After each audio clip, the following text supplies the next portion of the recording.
A service of KIBMradio.com, the Internet's home for an all old-time radio.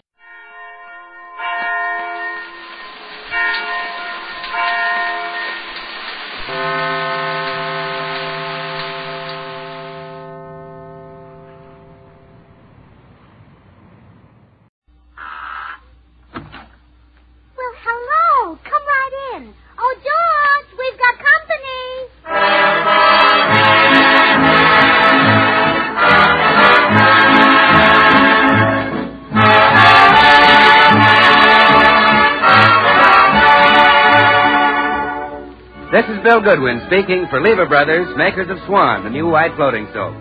Well, it's Tuesday night again. Time for another pleasant visit with George Burns and Gracie Allen, their guests, Veronica Lake, Jimmy Cash, and Paul Whiteman and his music. And now meet the people who live in the Burns house, George and Gracie.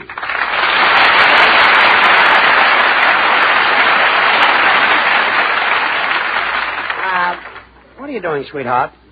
Writing a letter to your mother? No, I'm writing a wedding announcement. A wedding announcement? Mm-hmm. Listen and see if it sounds right. Mr. and Mrs. Samuel J. Stagwell take pleasure in announcing the forthcoming marriage of their daughter Tootsie to Mr. William Goodwin. The ceremony will be held... Wait a minute. Bill Goodwin is going to marry Tootsie Sagwell? That's right. I don't believe it. But it's true, George. Of course, it's a secret. Very few people know about it yet. Not even Bill. I thought so. What horrible thing are you cooking up for that poor guy? Is it so horrible to marry a girl who looks exactly like Veronica Lake? Gracie, Tootsie has a face like a New England boiled dinner. She doesn't look like Veronica Lake. But she will, dear. Professor Robinson will fix that. Who? Professor Hubble Robinson. Hubble Robinson? Yes. The beauty expert. He sells a beauty kit that's guaranteed to make people look like their favorite movie stars. Oh, for Pete's sake. So, Tootsie decided on Veronica Lake, and we're going to get started today. How long do you expect it will take? Oh, just a couple of hours. Veronica's a very small girl, you know. Gracie, you're wasting your time. This Professor Robinson must be a quack. He's nothing of the sort, George. Mr. Carroll Nye of Burbank wanted to be like Clark Gable, and after the professor's treatment, he not only looked like Gable, but he had gorgeous legs. He had gorgeous legs? Yes, you see, his handwriting was hard to read, and the professor wasn't sure whether he wanted Gable or Grable. So he gave him both. Yes. I see what you mean. That's really an amazing professor. Yes, and then another customer got to look so much like Gene Autry that his wife left him. Horses kept following him home. Gracie, Bill Goodwin will never marry Tootsie Sagwell. I'll answer it, dear. Maybe Tootsie. Oh, hello, Mr. Postman. Good morning, Mrs. Burns. How are you this lovely, lovely morning? Oh, I'm fine, thanks. And you're looking well, too. Yes, this is the kind of weather that brings the roses to my cheeks. You know, I envy you, Mr. Postman. You're always so healthy. I take no credit, Mrs. Burns. If other people used my system, they could be as hale and hearty as I am. What is your system? Deep breathing. As I walk along, I inhale like this. And then I exhale like this. Oh, how wonderful. Well, what mail did you bring me today? A package, Mrs. Burns. Here you are. Oh, it's just what I've been waiting for. Tootsie's beauty kit from the professor. Thanks and goodbye, Mr. Postman. Goodbye, Mrs. Burns. Remember, keep smiling.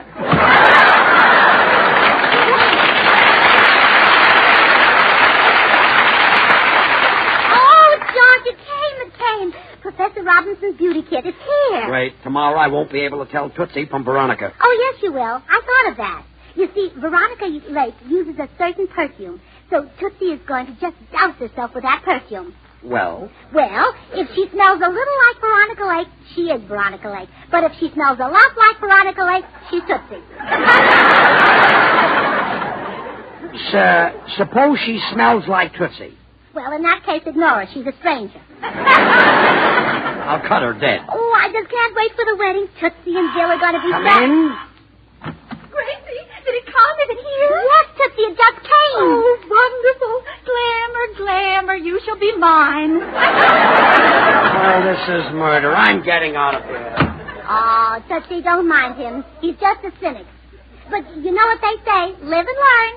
Oh, who cares about learning? I want to live. Open the box. All right. Oh, God, I just can't wait to see what's in it. Oh, me either. I'm so excited. Oh, my goodness. Just look at all these things. Oh, what are those bottles of brown stuff? Oh, that's mud for mud packs, Tootsie. See what it says in the label? Procured from a ditch in Veronica Lake's own hometown. Isn't that wonderful? I wonder what that funny-looking gadget is. Oh, that's a nose shortener. You see, where Veronica's turns up, yours keeps right on going. Oh, we'll have to fix that. Look, here's the most important thing of all, this mask. You have to wear that over your face during the entire treatment. Oh, I just can't wait to look like Veronica Lake. I've looked like me for so long. Yes, I know. Hello, Gracie. Gosh, you look cute this morning. Hello, Tootsie. Gosh.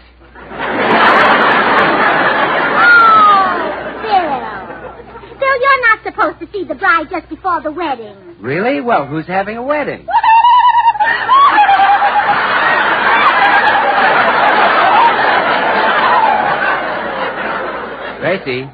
Gracie, is Tootsie finally getting herself a man? Yes. Who is the poor sap? You. Me? I wouldn't marry Tootsie Sagwell if they threw rice and new shoes at the wedding. But, Bill, you'd marry Veronica Lake, wouldn't you? Veronica Lake? Well, who wouldn't? Gee, that Lake. Bill, why do you like her? Well, I tell you, Tootsie, whenever I think of a lake, I think of a swan. And swan, you know, is the new white floating soap. Purer than the finest cast seals, a regular suds and whiz. Bill, Professor Robinson, the beauty expert, is going to make me look just like Veronica Lake. Professor Robinson should be with the camouflage corps. Listen, if he can do that, he can make a 20-ton tank look like a bar of swan. But don't try to wash the dishes with a tank. Use Swan. Swan is great for washing the dishes because it suds faster than other white floating soaps.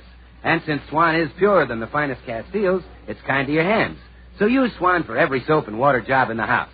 Now, Bill, you come back in exactly 2 hours and propose to Tootsie. By then, she'll look like Veronica. Yeah. Oh, poor Tootsie. She has to wear that terrible old mask for 2 hours. Yeah, it is ugly. I haven't got it on yet. You haven't? Well, break me in two and call me Swan.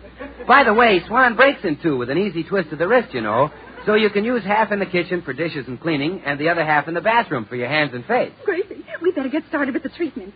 You come back in 2 hours, Bill, and I'll be a glamour girl. I'll be back, Tootsie. That I've got to see. Oh, Bill, when you marry Tootsie, George and I will want to give you something. What would you like? Novocaine.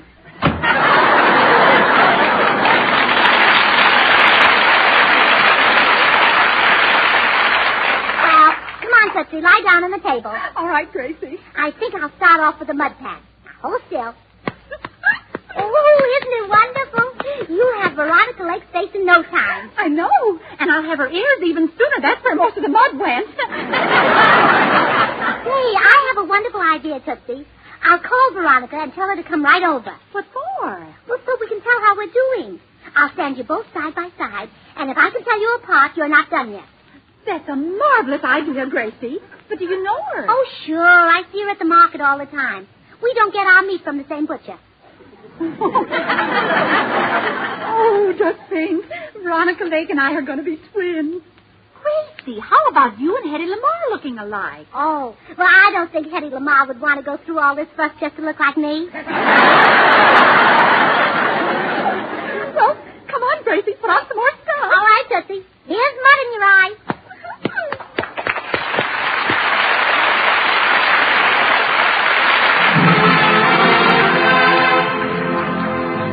This is Paul White. The boys and the Sixths and the Miss come up with a song that was a sensational hit back in the days when vaudeville was more than just a name. Now it's a big hit all over again. For Me and My Gal.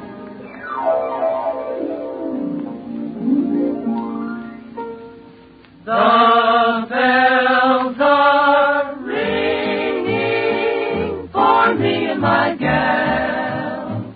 The birds are singing for me and my gal.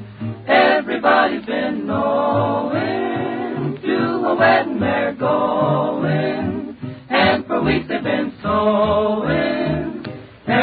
Susie and Sam.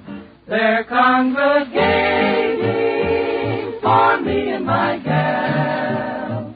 The parson's waiting for me and my gal. And sometime I'm gonna build a little home for 2, for 3, or 4, or more in Loveland for me and my gal.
Do you feel beautiful yet? Well, I don't know, Gracie, but something is happening. The mud is sort of pulling my face together. Is that good? Well, of course it's good. Just think of yourself as a big pan of fudge that's beginning to harden. Yes, that's what I'll do.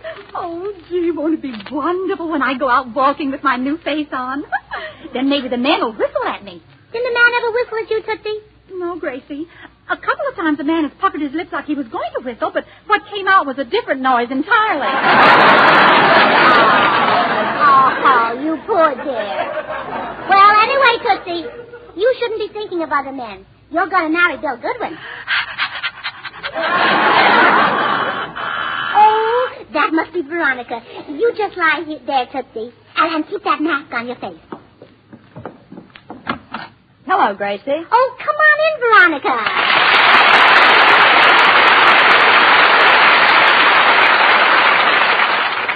You sounded awfully excited on the phone, Gracie. What's up? Well, I'm making my friend Tootsie Sagwell beautiful, and I need your help. Tootsie Sagwell? Oh, yeah, she's that tall person who looks something like a woman. Yes, that's Tootsie. She's taking Professor Robinson's beauty treatment that's guaranteed to make her look exactly like a movie star in 2 hours. Any particular movie star? Yes, you. Good heavens. Yeah, and that's why I need your help. I want you to stand beside Tootsie so we can see if there are any places where a little Sagwell still shows through the lake. Come on, Veronica, she's in here. Wait, before we go in, I'd better tie a string around my finger. What for? I don't want to get mixed up and forget which one is me. Oh, well, don't bother. I'll try to remember. Come on.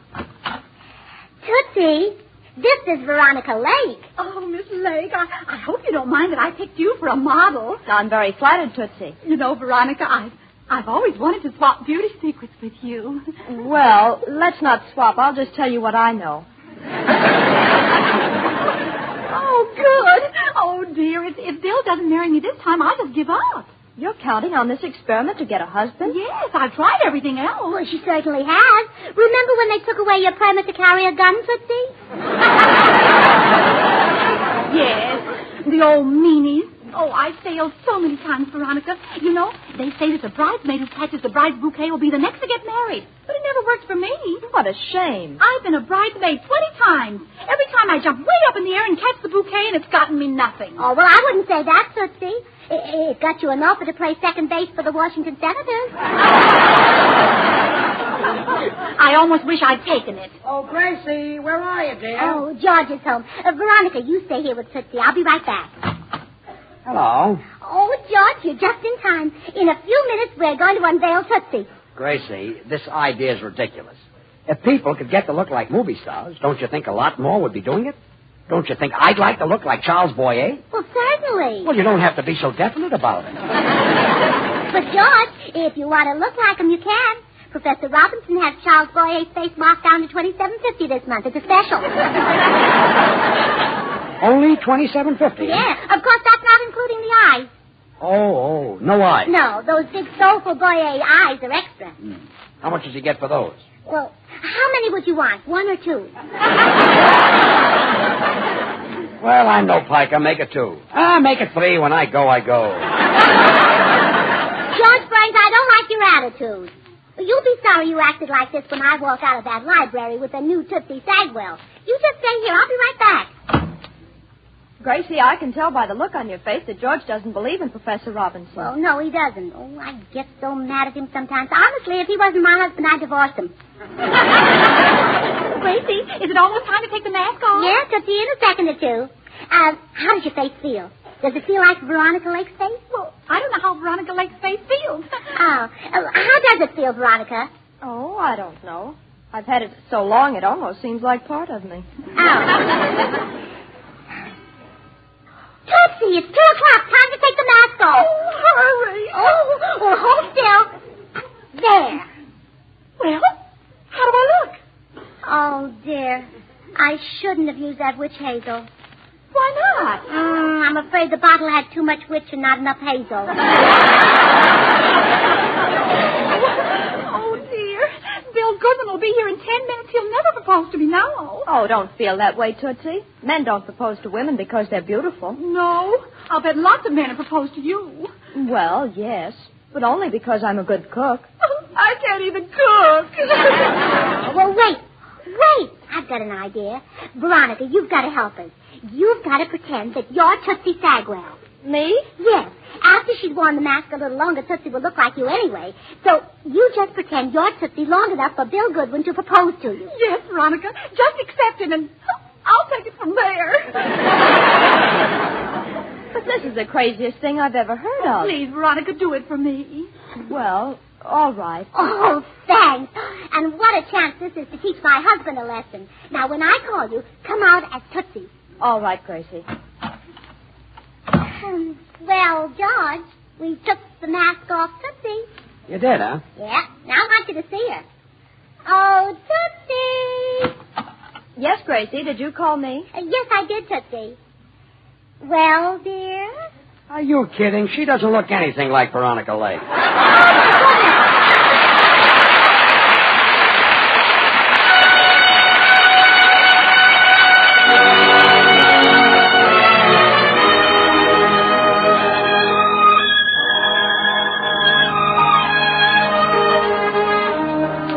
Jimmy Cash is here with one of the all-time top tunes, Night and Day. Night and day, you are the one. Only you beneath the moon and under the sun. Whether near to me or far, it's no matter, darling, where you are. I think of you night and day, day and night. Why is it so that this longing for you follows wherever I go? In the roaring traffic's boom, in the silence of my lonely room, I think of you night and day,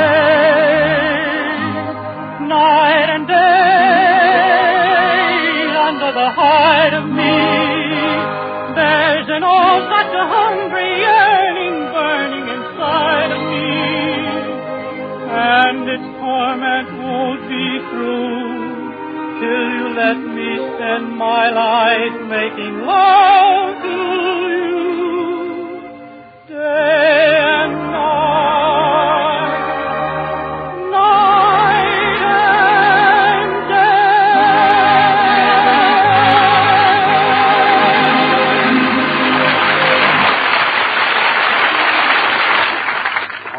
All all right. I knew it was Veronica Lake all the time, and so will Bill Goodwin. Look, he'll never believe she's Tootsie. He will, too. Veronica's a very fine actress. All you have to do, Veronica, is imagine you are Tootsie Sagwell. I don't believe I have quite that much imagination. Oh, you can do it. Just get that look of hers in your eye. You mean that come hither look? Well, it's really stronger than that. It's more of a come hither, stay hither, and don't go thither look. I see. I'd better know how she acts with men, too, so I can give a good performance. How does she react when a man asks her for a date? Well, let me see now. I have to go back to 1929 for that. Oh, the year of the crash. Well, men were desperate in those days. Yeah. Well, as I remember it, when this man asked Tootsie for a date, she was surprised for a moment, but she regained her poise quickly and yelled, "Wow!" and broke 2 of his ribs. Gracie, do you mind if I'm a little more ladylike? I'll just stick 2 fingers in my mouth and whistle. Yes, give it that bass a touch. Here's Bill now. Well, here I go. You promise I can leave the minute he proposes to me, Gracie? Oh, absolutely. Oh, don't worry. You'll be able to leave right away. The biggest dope in America would know that you are Veronica Lake and not Tootsie Sagwell. He will not. Come in. Hi, Gracie. Hi, George. Bill, look. Why, Tootsie! Oh, no.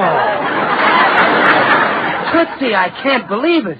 You're gorgeous. You're beautiful. I couldn't tell you from Veronica Lake in 1,000 years. Really, Bill? Oh, really? Tootsie, when you asked me for a kiss last week, did I say no? I ought to have my head examined. Come here, babe.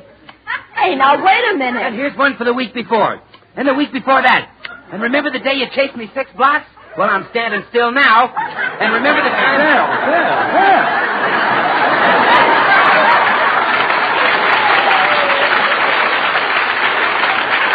Well, I've got a TL for you. That isn't Tootsie Sagwell at all. Oh, will you stop, George?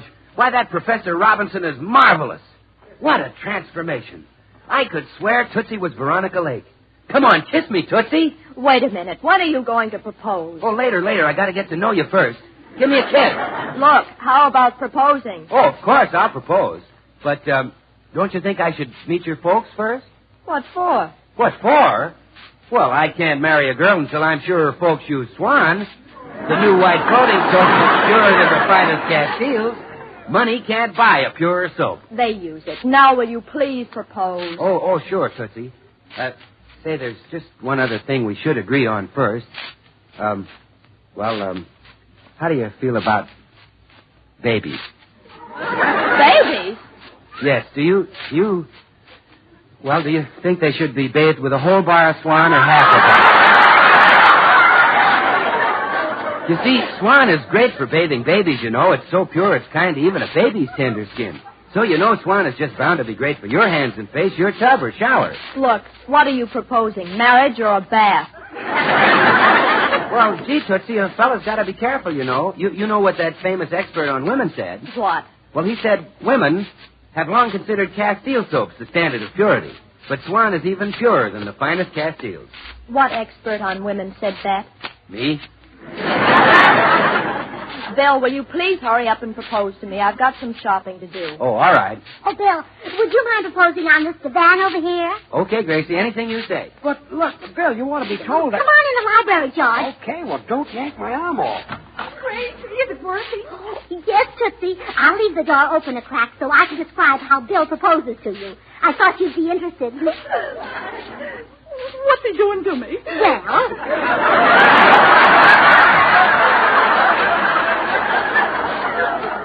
You're both on the divan. And Bill is moving closer to you. Closer and closer. Yes? He leans forward to kiss you. Oh, Tootsie Sagwell, you're a big dope. Why? You turned your head away. Oh, I guess I got so excited I didn't know what I was doing. Oh, well, now he's taking your hand in his. He's stroking it with his fingers. Which hand, Gracie? Your right hand, why? I want to know which one to have goose temples on. And now he slips his arm around your waist. He tries to pull your head down on his shoulder, but you hold back. Oh, pull harder, Bill, pull harder. And now you're beginning to give in. He tilts your chin up. Oh, Tootsie, he finally did it. He kissed you. Oh, did I enjoy it? Oh, Tootsie, he loved it. Now he's proposing. He's on his knees. You look down at him and nod your head. Oh, Tootsie, you accepted him. You're engaged, isn't it wonderful? Yes, this is the happiest moment of my life. Oh, those are tears of joy, huh? Well, not exactly. My engagement seems to lack the personal touch. Oh, well, I've had enough of this. I'm going out there and put a stop to it. Hey, Bill. Go away, George. Don't disturb me. Hey, you better listen, Goodwin, because you're going to get the shock of your life. That's not Tootsie Sagwell you've been kissing. That's Veronica Lake. Well, I know that. You mean... You mean you knew it all the time? Well, what else, brother? I'm no fool. Well, I'll be... John, how do you like that? Oh, so that was your game, Mr. Goodwin. You were just putting on an act. Sure. You knew it was me and took advantage of it? That's right. You knew all the time that you were hugging me, kissing me, making love to me. Uh-huh.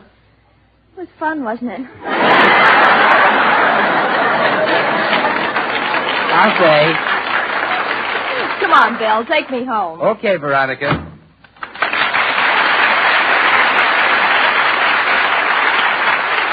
Well, so help me, that's the last time I'll ever stick my neck out. Wait. George, stop them. Oh, you're too late. They're gone. Oh, well, that's a man for you. He just got engaged to Tootsie Sagwell, and he's already running around with another woman. Now, look, Gracie. Oh, men are all alike. They're all beasts. You just can't trust one of them. George Burns, I'm going home to my mother. Me? What did I have to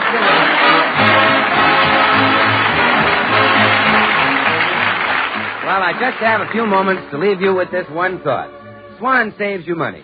Use it for every soap and water job in the house. In the kitchen, for dishes and cleaning, Swan does the work of easily wasted package soaps.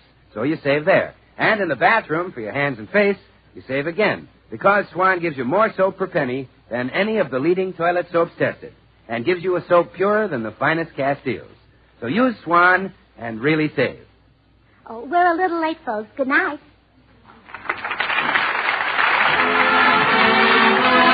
The makers of Swan, the new white floating soap, join George and Gracie in inviting you to tune in to your CBS station again next week, same time, when their special guest will be that famous Arkansas traveler, Bob Burns. Remember, George Burns and Gracie Allen, CBS next Tuesday night. And don't forget to listen to Swan's other show, Tommy Riggs and Betty Lou, over another network next Friday night. And now till next week, this is Bill Goodwin saying, well, I, Swan, how about you? Good night. Veronica Lake is now appearing in Paramount's all-star production, Star-Spangled Ribbon. This is the Columbia Broadcasting System.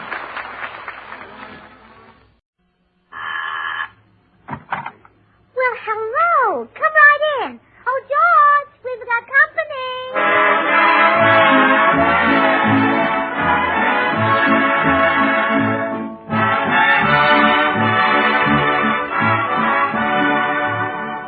This is Bill Goodwin speaking for Lever Brothers, makers of Swan, the new white floating soap. Well, it's Tuesday night again. Time for another pleasant visit with George Burns and Gracie Allen. Their guests, the Arkansas traveler Bob Burns, Jimmy Cash, and Paul Whiteman and his music. And now meet the people who live in the Burns house, George and Gracie.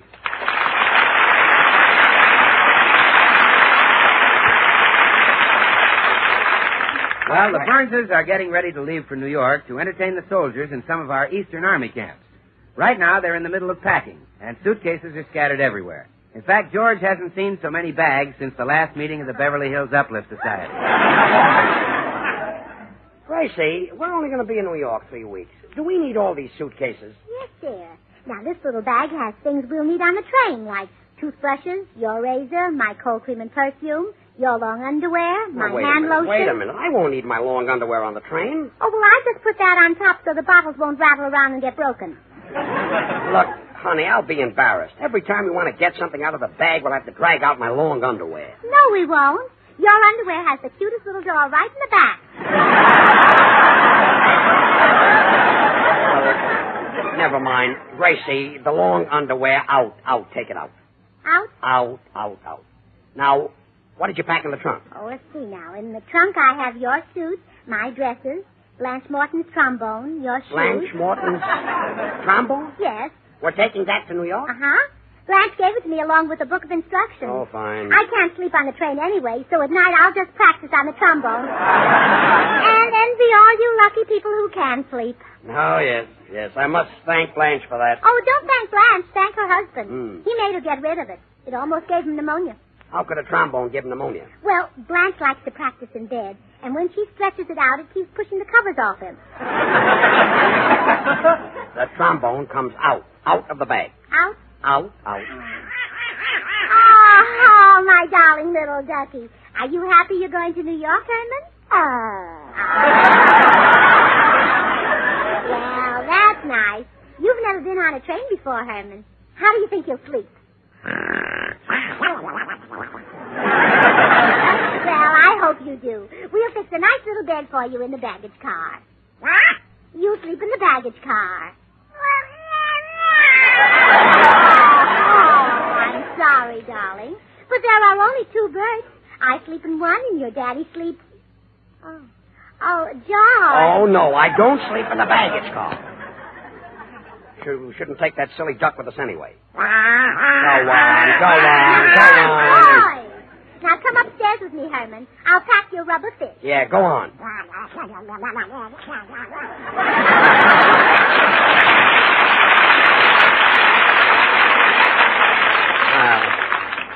I'd like to see that Don Duck ride in the dining car, under a blanket of wild rice and sweet potatoes. Hiya, George. Boy, the suitcase is heavy. Phew, say, what have you got in there? Well, just a pair of socks. That's a pair of socks? Well, that's all the clothes. Then there's 489 bars of Swan, the new white floating soap. It's purer than the finest Castiles, a regular suds and whiz, George. Bill, I'm sure they have Swan soap in New York. Oh, well, you see, I'm leaving most of it in Missouri. Missouri? Well, you see, Missouri is the show-me state, so I've arranged to show 'em. When we get to Kansas City, we'll be met by 6 beautiful girls, carrying 6 beautiful dishpans of warm water. Oh, no. Now, quick as a flash, I drop a bar of Swan into each pan. And I invite the passers-by to step up and wash their dishes. Oh, yes. Everybody in Kansas City carries dirty dishes with them. Well, now, George... Can't walk down the street without bumping into a fellow with a casserole on his head. George... You feel naked unless you've got a soup plate under your arm. Well, you see, George, I've arranged for that. Ben Barth, who runs the cafe across from the station, is sending the dishpans and the dishes. So then we show him how great Swan is for washing the dishes. Show him how it suds faster than other white floating soaps. And tell him that since Swan is purer than the finest Castiles, it's kind to your hands. So it's great for every soap and water job in the house. Look, the demonstration is out. We won't have time to get off the train in Kansas City. Oh, George. Gee, Ben Barth will bring all those pans down from his cafe. You don't want old Ben to be left there holding his pans up. Bill, you're not taking 489 bars of Swan to New York. Well, okay, George. Oh, listen, I've got it. We'll break them all in 2 and you can take half. Swan breaks in 2 with an easy twist of the wrist, you know. So you can use half in the kitchen for dishes and cleaning and the other half in the bathroom for your hands and face. Look, Bill. Oh, hello, Bill. Oh, will you drop by and pick up Tootsie Sagwell's suitcases? She's all packed. Tootsie, is she going with us? Oh, sure. When she heard that we were going around to army camps to entertain the soldiers, you couldn't hold Tootsie back. I wonder what those soldiers will think when they see Tootsie. They'll think Sherman was right. See you later. Well, this trip is getting more and more uninteresting. Well, that's probably Bill again with more soap. You talk to him, dear. Good morning, Mrs. Burns. Oh, good morning, Mr. Postman. How are you feeling today? Solid, Mrs. Burns, solid. My doll and I went to the Palladium last night to frolic with the rest of the cats. Really? Yes, now I'm a hep jack from away back. Well, I'm certainly surprised. I've never thought of you as a jitterbug. Oh, I've got rhythm. Mr. Fine, I find. Well, that's very pretty. Thank you. Well, have you got any mail for me this morning? Yes, there's a letter here for your husband. I guess it's a fan letter. It's addressed to Mr. Burns, the radio comedian. Oh, thank you. Goodbye, Mr. Postman. Goodbye, Mrs. Burns. And remember, keep smiling.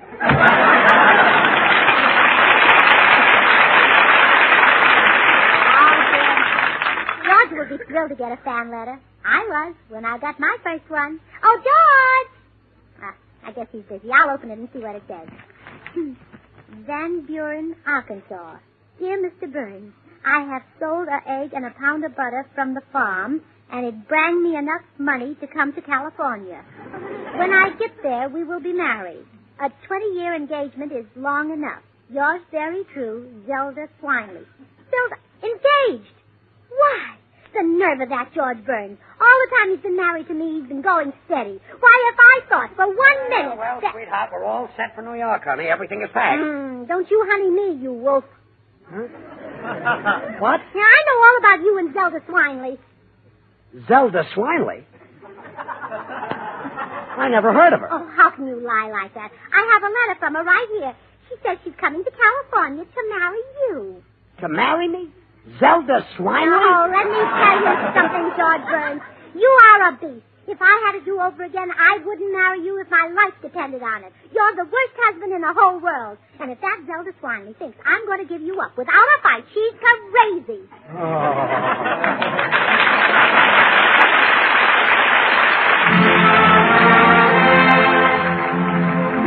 This is Paul White.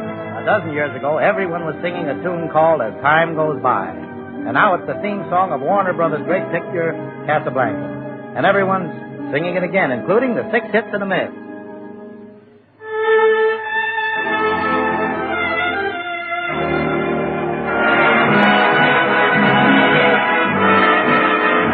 You must remember this, a kiss is still a kiss, a sigh is just a sigh. The fundamental things apply as time goes by. And when two lovers woo, they still say I love you.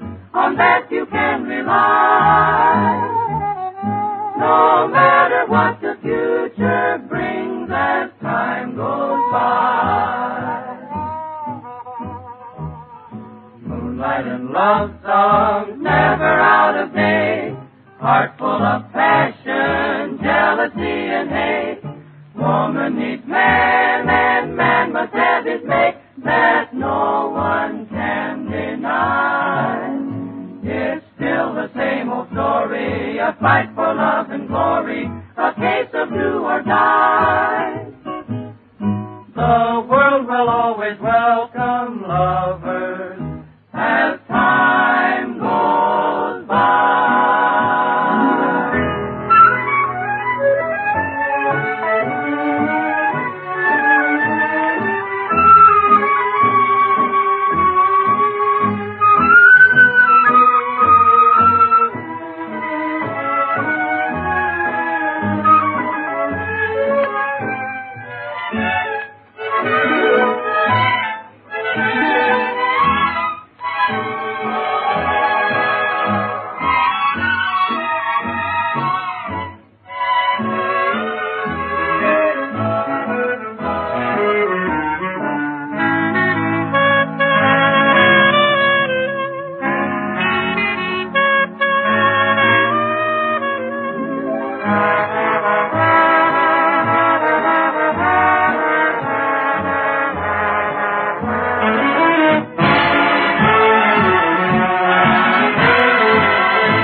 Gracie, won't you listen? I'm telling you for the 50th time, I don't know any Zelda Swinley. You do, too.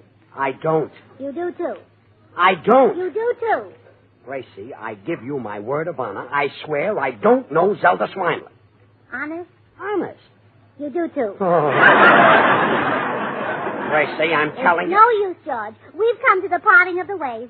I'm leaving your bread and beard, or whatever they call it. Gracie, if you No, only... George, no. This is the end. I'm going up to my room. Oh, by the way, here's the letter from your girlfriend. I opened it by mistake. Goodbye, George. Gracie, would you please? Well, say, wait a minute. This letter is postmarked Van Buren, Arkansas. This is Bob Burns. Gracie! Oh, Gracie!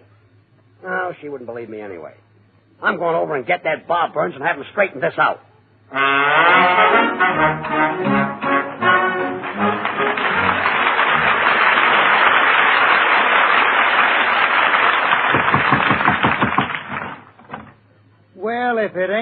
friend George Burns. Gee, I'm glad you're home, Bob. Come on in, George. What's on your mind? Well, I'm in trouble, Bob. Gracie thinks another woman wants to marry me. Oh, doggone if that ain't the funniest thing I ever heard. Now, if that was me the gal was after... It is you. Huh? Yeah, she got our names mixed up. She's after you. Oh, now, wait a minute. This is serious. I thought you'd change your tune. Who is this here misguided female, George? Her name is Zelda Swinley. Zelda Swinley? Gosh, I ain't thought of her in years. Oh, then you know her, huh? Yeah. Zelda come from one of the finest families in Van Buren. Her mama was a social climber. She was always holding coming-out parties for Zelda. I remember Zelda come out 3 times, but public opinion always forced her back in. Bob, all I want to know is, were you engaged to Zelda Swinley? Well, now, there was a kind of a romantic custom down home. You know, during huckleberry season, everybody went out picking, and if a fella dropped a huckleberry in a girl's bucket, that meant they was engaged. Well, what I want to know is, Bob... but I was pretty sophisticated in them days, and, well, I was what you might call Van Buren's Adolph Monju. You know, I was the only one in town that ever done much traveling. You see, one cold winter morning, my hands froze while I was milking the cow. And you know, that cow run away and dragged me clean to the outskirts of Little Rock. All the way to Little Rock, huh? Oh, I've traveled all over the country that way. Now, Bob. That's the truth, George. Why, to this day, I don't feel at home on a streetcar unless I'm hanging on 4 straps. Look, Bob, what about Zelda Swinley? About Zelda. I figured a man of the world like me didn't have to pay no attention to that romantic custom, so I went right ahead and dropped a huckleberry in her bucket anyhow. That's all there ever was between us. Well, okay. Now listen to me. Gracie thinks Zelda is my girl, and you've got to come over and straighten me out. Well, gosh, George, why didn't you say so sooner? You've just been standing there like a dummy. Yeah, I'm a big tongue-tied dope. Well, get your hat, Bob. Poor Gracie is probably having hysterics by now all alone in that house.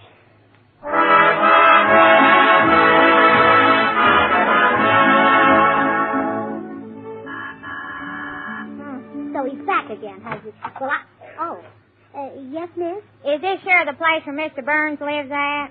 Well, yes. Won't you come in? Well, I guess I better introduce myself to you, ma'am. My name is Zelda Swinley. You see, yes. I know who you are. You are the other woman. No, I ain't, lady. I'm me. I mean that you and I are rivals, Zelda. You see, we both want the same man. You mean you're fixing to marry Mr. Burns, too? Oh, I'm not fixing. I'm fixed. Now, let me get this straight. Are you trying to tell me you're already married to that low-down skunk? Please, Zelda. You're speaking of the skunk I love. Maybe so, ma'am, but I've seen him first. Well, you may have seen him first, but I'm married to him. Won't you give him up, Zelda? No, ma'am. I made up my mind to marry Robin, and you can't talk me out of it. Robin? Well, my husband's name is George. Isn't your husband the fella on the radio they call Bob Burns? Oh, my goodness, no. We're talking about 2 different people. Oh, I'll certainly have to apologize to George. How could I think that another woman wanted him? Then your husband ain't the Burns I'm marrying? That's right. You're getting the Burns, but not mine. Mine is the good-looking one. Yours is the clever one.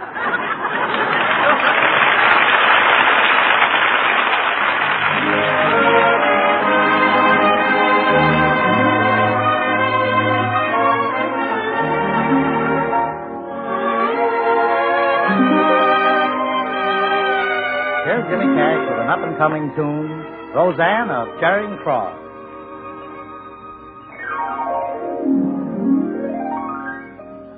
This is a story of London town.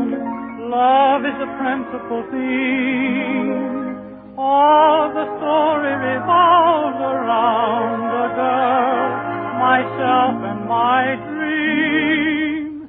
Roseanne of Charing Cross, I keep your memory ever bright. Roseanne of Charing Cross, dressed in your uniform of white, there by my Lord up and said, that's only thunder overhead, and that's how we met. Roseanne of Charing Cross, the rose you gave me never died.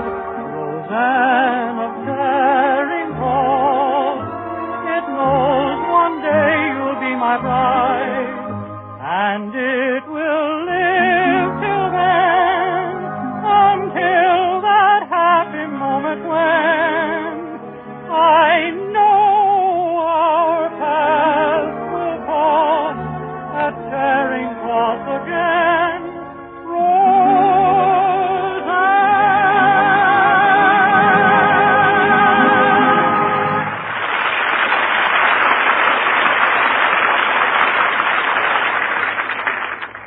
So don't you worry your head about it, Zelda. I'll get that Bob Burns over here and see to it personally that you have a lovely wedding. You sure are a kind-hearted woman, Mrs. Burns. Oh, well, it's really nothing. Women should help each other whenever they can. You know what I always say? Judy's sister and the O'Grady lady are under the Colonel's skin. That's mighty clever saying, I reckon. Well, I'll get right on the telephone. Oh, wait. My husband's coming up the walk now, and Bob Burns is with him. Oh, be still my heart. Can I see him too, Mrs. Burns? Oh, no, Zelda, no. Not before the wedding. Well, how come not? Why, it's bad luck. On the day I married George, my mother told me I'd have bad luck if I saw him before the wedding. Or did she say after the wedding? Well, what should I do? Oh, well, you hide in the other room, and the minute he's ready to marry you, I'll call you. All right, ma'am. My, isn't this romantic? I feel just like Cupid, only better dressed. Gracie, I brought Bob Burns over to clear up that Zelda Swiney situation. Go ahead, Bob. Well, you see, Gracie, George ain't to blame because... Oh, I know that, Bob. You're the man Zelda's going to marry. Gracie, Bob hasn't seen Zelda for 20 years. Yeah, you see, Gracie, things are done different down in Arkansas than they are in Hollywood. Down in Arkansas, people get married who don't hardly know each other. But here in Hollywood, well, I guess it ain't so different after all. I'll bet you're anxious for the wedding after being engaged for 20 years. Engaged? Oh, now, wait a minute, Gracie. All I ever done was drop a huckleberry in Zelda's bucket. Well, now, don't be nervous at the wedding, Bob. Of course, most men are. But they ain't going to be. George was shaking so much that his garter came undone right in the middle of the ceremony. And he had to hook it back on. Well, Gracie, And when we left the church, he didn't realize he'd hooked it on the wrong leg until he dragged a bridesmaid halfway up the aisle. Gracie, Bob is not interested, and we're leaving for New York in an hour. I envy you getting married, Bob. Yeah, but I ain't Honeymoons are so romantic. I'll never forget mine. We went to our hotel, and for 3 hours, George sat on one side of the room, and I sat on the other. Look, you don't have to. Finally, he looked at his wristwatch, and it was 12 o'clock. And he got up, and he walked over to me, and he said, Gracie, we shouldn't behave like strangers. How about a game of checkers?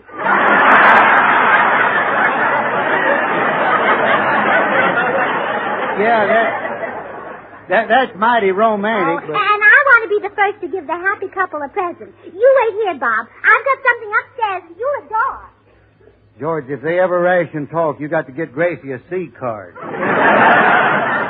Yeah, she gets kind of wound up. Yeah, I guess there's only one person in the world can out-talk Gracie. That's my Aunt Gabby Hink. That's my talking aunt. But she has an advantage. She could carry on 2 conversations at once. Well, how could she do that? Well, Aunt Gabby had a loose upper plate that clicked when she talked. You know, George, she could recite the Gettysburg Address while her teeth clicked out. The boy stood on the burning deck in Morristown. Yeah, but here I am talking when this is my chance to get out of here. So long, George. Goodbye, Bob, and thanks for everything. Hello, George. Well, Bob Burns. Hello, Bob. How are you? Fine, Bill. Say, look, I'm in kind of a hurry. Say, I've been wanting to see you, Bob, to talk over old times down in Van Buren. Yeah, well, right now, you see, I got... Well, Bob, do you remember old Hank Borum down there in Van Buren? Bill, remember he lived in a white house, Bob?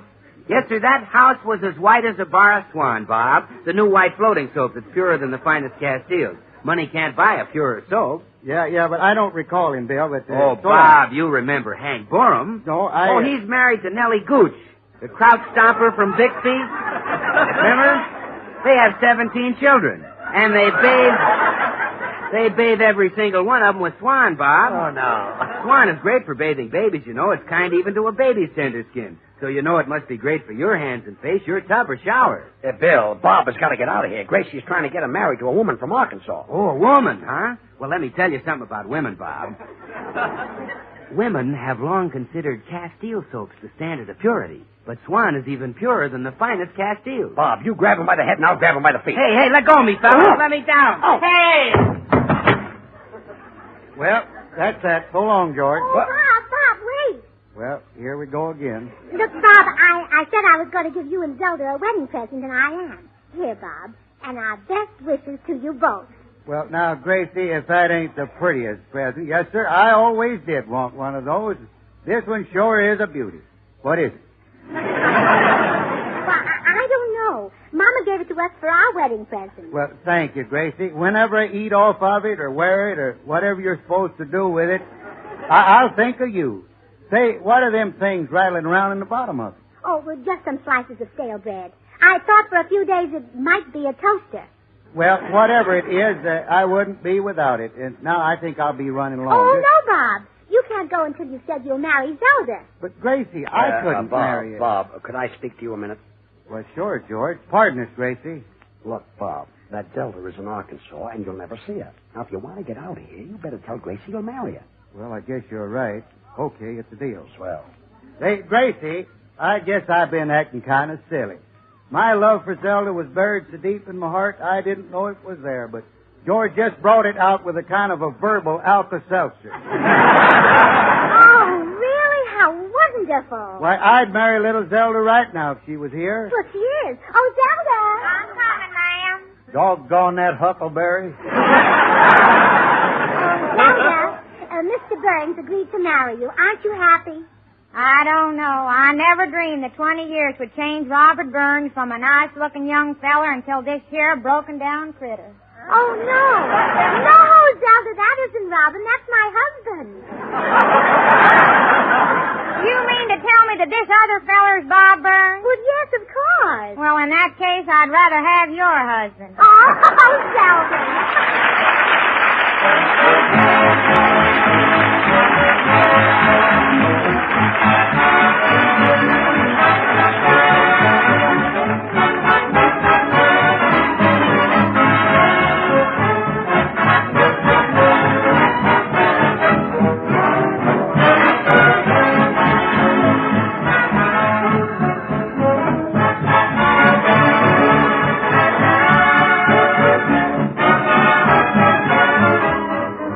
George and Gracie will be right back, so I'm just going to remind you women how tremendously important it is to save your waste kitchen fats.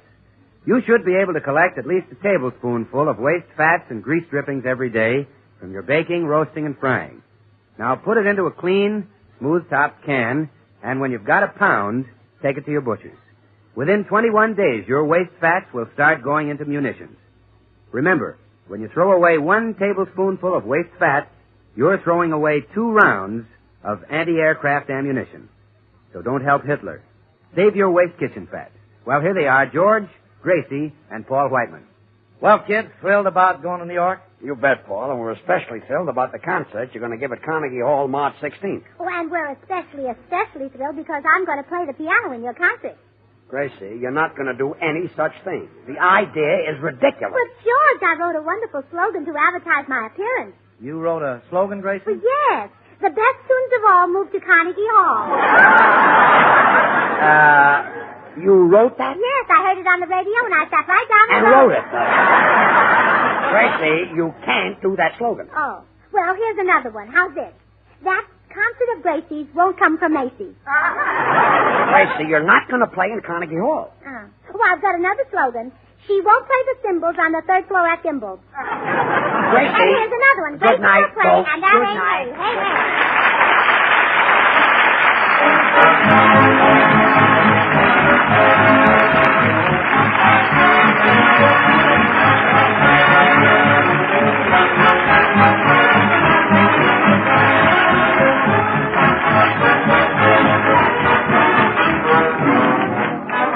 The The makers of Swan, the new white floating soap, join George and Gracie in inviting you to tune in to your CBS station again next week, same time, when we'll be in New York with our special guest, the lovely Madeline Carroll. Now remember, George Burns and Gracie Allen, CBS next Tuesday night. And don't forget to listen to Swan's other show, Tommy Riggs and Betty Lou, over another network next Friday night. And now till next week, this is Bill Goodwin saying, see you in New York, and well, I, Swan, how about you? This is the Columbia Broadcasting System. Well, hello. Come right in. Oh, George, we've got company.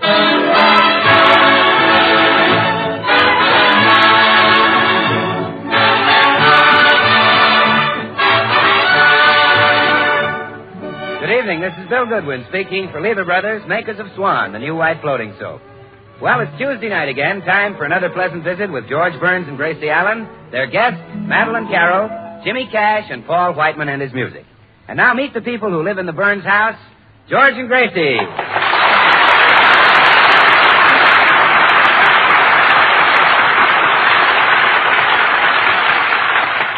Well, George and Gracie have just arrived in New York City with their little duck, Herman. And here they are about to enter the lobby of one of Manhattan's large hotels. Hey, wait a minute, Gracie. You better hide Herman. They'll never allow a duck in a hotel like this. Oh, yes. Herman, you jump into Mama's hat box. Ah, there. Now, is Mama's precious itsy-bitsy ducky comfy wumpy? Put the lid on. Put the lid on. Let's go and register. Oh, clerk. Yes? Wood, I believe. That's right. Well, I'll see what I have anyway. Well, that's very sweet of you. Now, let's have no sarcasm, my man, or out you go. This hotel is jammed to the doors. We don't need you. Yeah, well, he's right, George. You know, I've heard that they're so crowded here that Tommy Manville is in the same room with his wife. Well, that's pretty crowded. Boy, take this luggage up to 3311. Oh, give me that hat box. What's made that noise? George, you better take some bicarbonate. Oh, yeah. Madam, what is in that hat box? My hat, of course. What did you think it was, a duck? I've seen a lot of hats, but that's the first one I've ever heard. Oh, well, this is one of the new Hollywood hats. They're wearing them very loud this year. Gracie, come on. No, in a minute, dear. Clerk, will you please send our breakfast up right away? We're starved. Yes, madam. We'd like 2 glasses of orange juice, 2 cups of coffee, some toast, and a half a dozen worms. A half a dozen worms? Why? Is that too many? Are they rationing the men now? Gracie, come on. Oh, look, here comes Tootsie Sagwell. Hello, Tootsie. Hello, Gracie. Hello, George. Oh, hello, Tootsie. This wonderful, wonderful New York, this marvelous city. Oh, you like it, Tootsie? Oh, do I? Didn't you always say that only 1 man in a million would ever go for me? That's right. And aren't there 4 million men in New York? That's right. Well, that's 4 men. Tootsie, are you going to stop at this hotel? Yes, they wouldn't take me at the YMCA. Hello, people. Hello, Bill. Clerk. Yes? I'm Bill Goodwin. I wrote in for a reservation. Oh, yes, Mr. Goodwin. And referring to your letter, we realize there's a meat shortage, but we definitely cannot allow you to keep birds in the bathroom. Well, now, wait. Who wants to keep birds in the bathroom? Well, you do, according to your letter. It says here, I cannot consider staying at your hotel unless there is Swan in the bathroom. Oh, well, you see, that's Swan, the new white floating soap that's purer than finest Castiles, the regular suds and whiz. Oh, I see. Well, Mr. Goodwin, we're rather crowded, so if you're going to be with us a while, I'd suggest you reserve a table in our dining room. Oh, no, thank you. I want every meal sent up to my room. Every meal? Oh, yes. You see, the minute I finish eating, I like to jump right up and wash the dishes with Swan. Swan is great for washing dishes, you know, because it suds faster than other white floating soaps. And Swan is purer than finest Castiles. It's mild and kind to your hands. Helps keep them soft and lovely. So Swan should be used for every soap and water job around the house. Well, I must say, you're a rather unusual guest, Mr. Mr. Goodwin. Oh, boy, show Mr. Goodwin to his room. Yes, sir. Right this way, sir. Well, you just take my bags up, son, and you'll probably need another boy to help you. Here, this is for your trouble. Split it with the other boy. Split it? Sure, break it in two and give him half. Swan breaks in two with an easy twist of the rest, you know. So you can use half in the kitchen for dishes and cleaning and half in the bathroom for your hands and face. Well, I really can't take all this, Mr. Goodwin. No? No, you get 3 bubbles change. Well, this will go on for days. Come on, Gracie, let's go up to our rooms.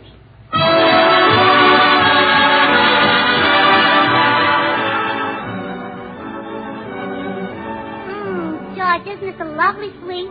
Just look at that view. Yeah, isn't it pretty? Herman, jump up on the windowsill and Mama will show you New York. There, that's a good boy. Now, see that great big building over there? Well, that's the Empire State Building. It was built by a governor of New York named Al Smith, an old Dutchman who had a wooden leg. Gracie, Peter Stuyvesant had a wooden leg. Oh, him too, huh? Yeah, he kept it in his brown derby. Oh. It was cold. Well, now New York stops right at that river, Herman. Yes, really. And beyond the river is the Bronx, a very wild place where the Indians live. Gracie, there are no Indians in the Bronx. Okay. The Bronx is full of Indians, and they wear feathers. Turkey feathers. Some wear chicken feathers.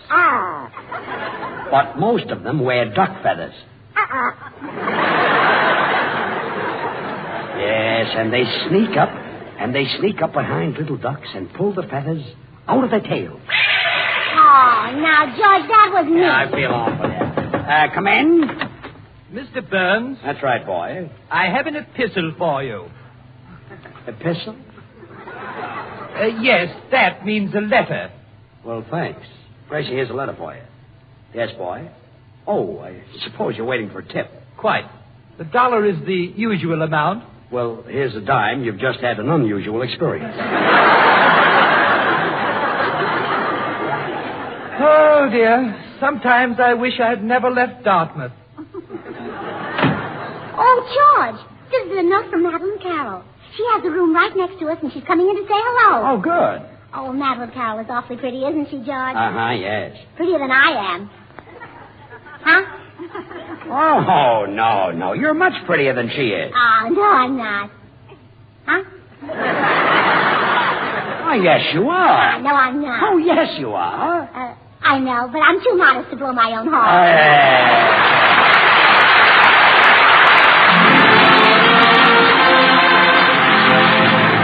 This is Paul Whiteman, and here's what we consider a mighty smooth arrangement by Jimmy Mundy of one of America's favorite tunes, Moonlight Mood.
Carol, George. Come in. Well, hello, Gracie. Hello, George.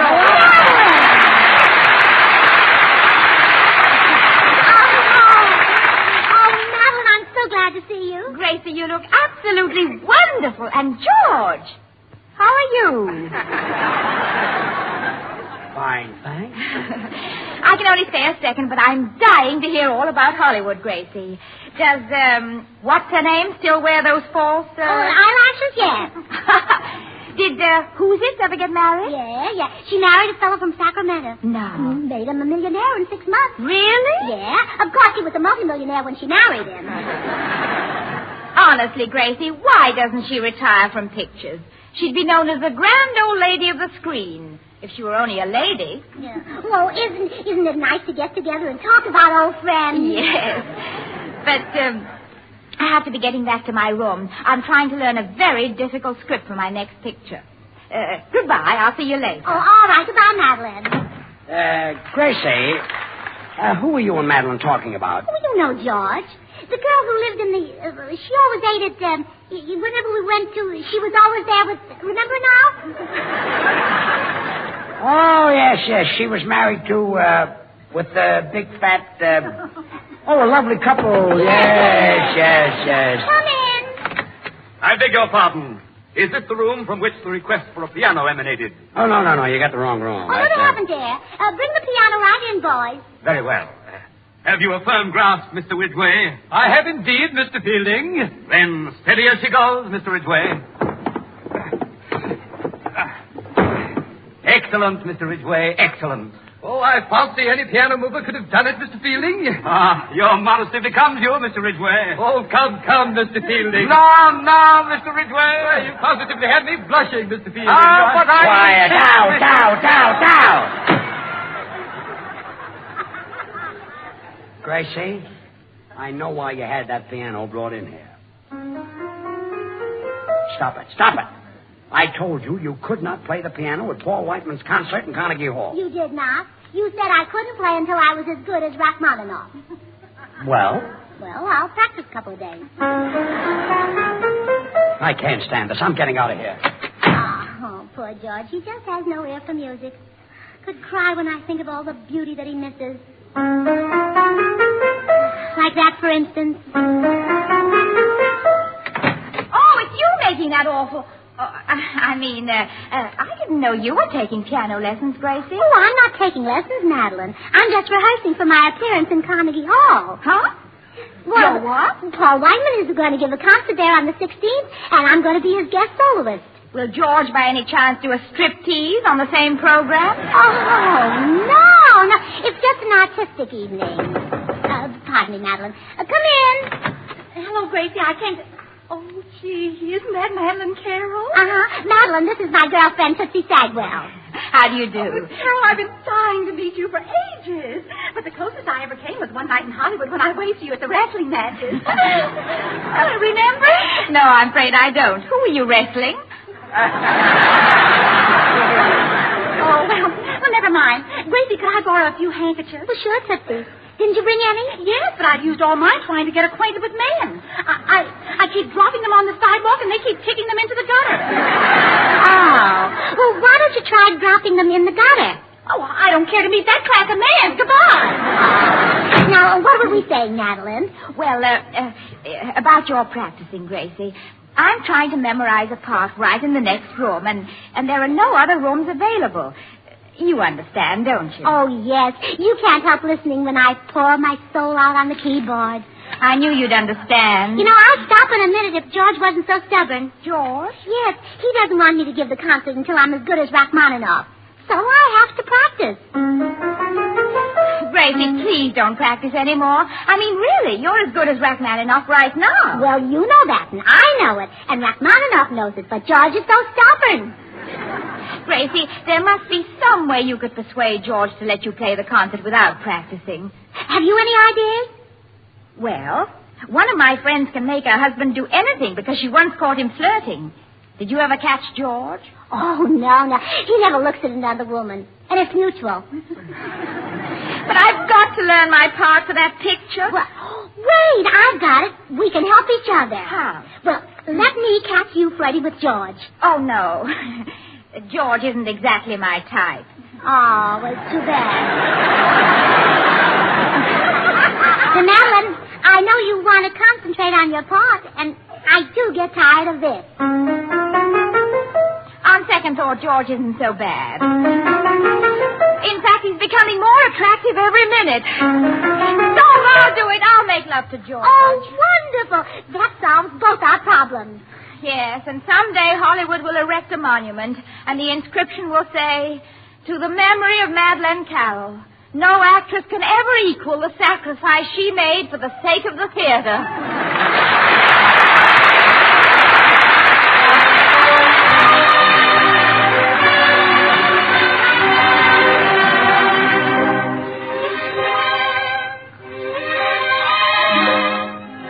And now here's Jimmy Cash, and his song is "You'd Be So Nice to Come Home To."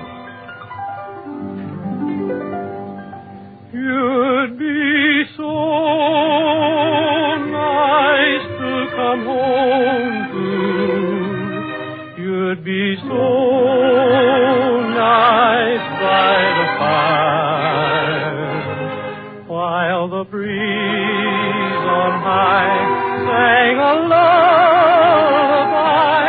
You'd be all that I could desire.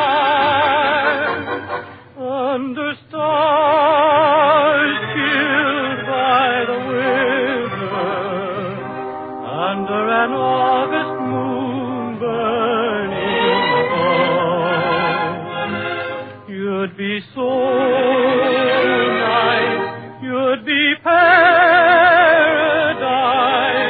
Under stars killed by the winter, under an August moon burning above,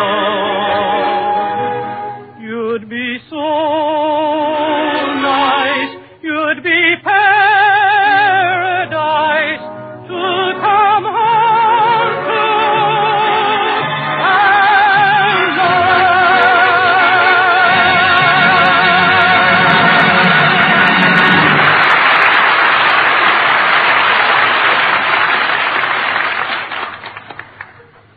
Gracie, I've been thinking this over, and honestly, I don't believe I can go through with it. Why not, Madeline? What's wrong? Well, the idea of making love to George is a little too much for me. I've got cold feet. Oh, well, he'll never notice that. Just keep your shoes on.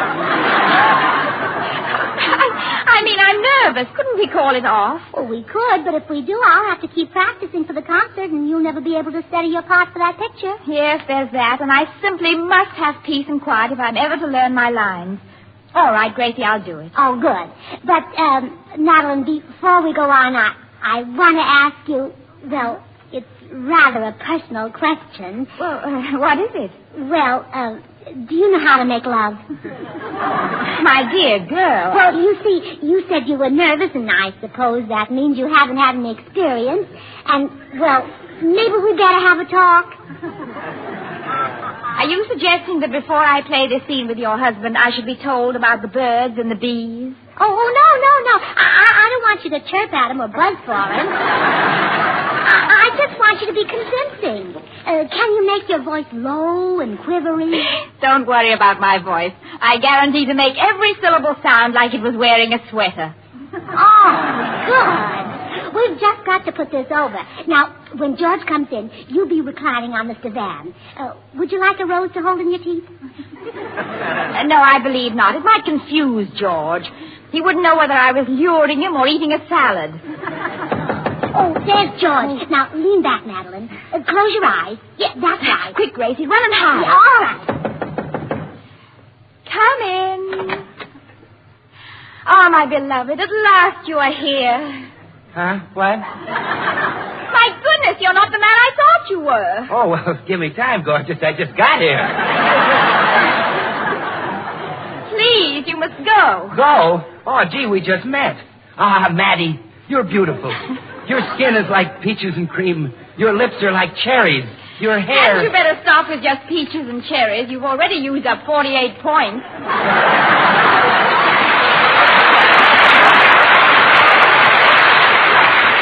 You know, Madeline, I'm crazy about blonde hair.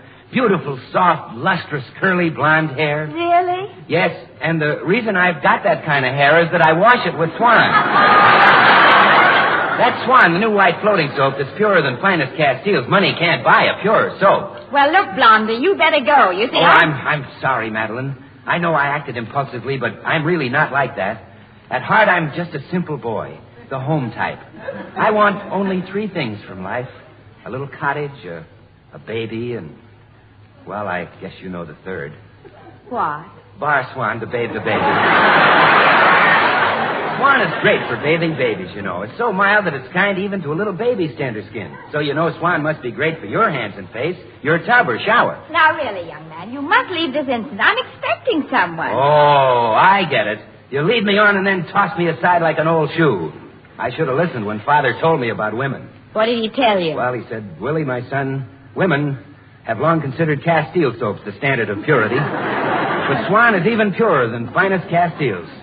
That's what my pop said. Oh, Bill, if you don't hurry up and leave, you'll spoil everything. Oh, really? Well, say, what are you girls up to, Gracie? Well, I'm trying to catch George, and Madeline Carroll is the bait. Madeline Carroll is the bait?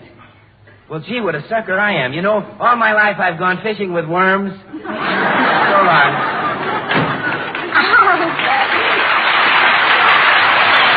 Madeline, isn't he cute?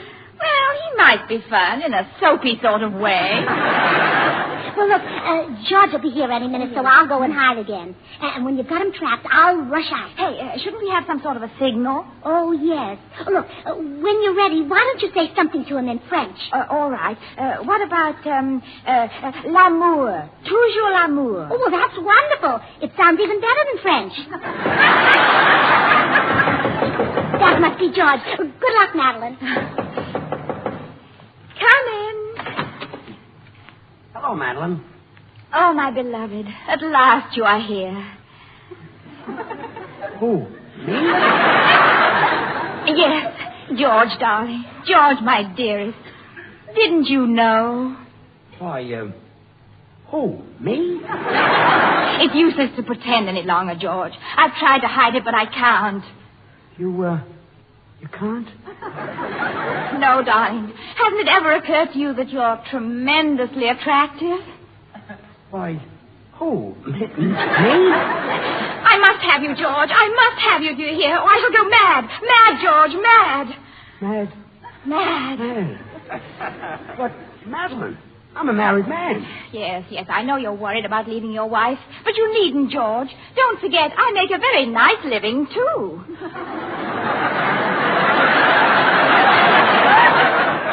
But I love my wife, Madeline. No one shall stand in my way. Come here, to my arms. Hey, cut it out, Madeline. Let go, don't do that. L'amour, toujours l'amour. Huh? L'amour, toujours l'amour. You just said that. I know, but it doesn't seem to be getting results. L'amour, toujours l'amour. Aha! Well, now, Gracie, You wolf, you cad, you two-timer. Sorry I was late, Madeline. I had to run in my stocking. Oh, that's quite all right. Oh, you beast, George Burns. Just think that you would... Wait a minute. So you framed me, huh? Oh, I don't know what you're talking about. I just happened to walk in here and find you in the arms of a woman I'm absolutely certain is not your wife. Uh-huh. Gracie, it won't work. You're not going to play the piano in Carnegie Hall March 16th. And that's final. Well, Gracie, I guess our scheme was a failure. And I'm sorry I made love to your husband. Oh, well, that's all right, Madeline. And, Gracie, you know that stuff you wanted to tell me about the birds and the bees? Uh-huh. You better tell it to George. Goodbye.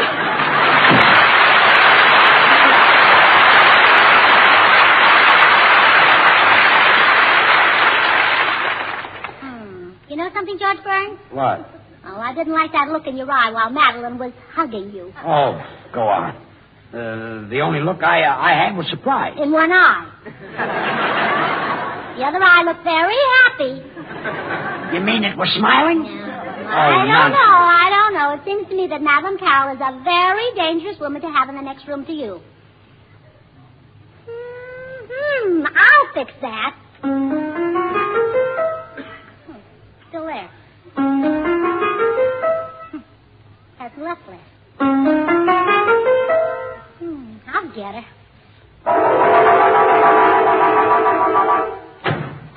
That's it. Well, I got rid of her.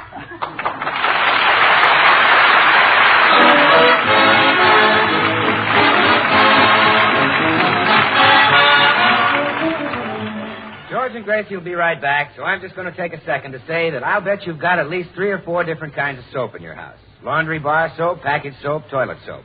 But look, you don't need any of them with Swan in the house. That's why Swan saves you money. In the kitchen for dishes and cleaning, Swan does the work of easily wasted package soaps. And in the bathroom, well, Swan gives you more soap per penny than any leading toilet soap tested. And gives you a soap that's purer than finest Castile. So look, get Hep, get Swan. Well, here they are again, George and Gracie.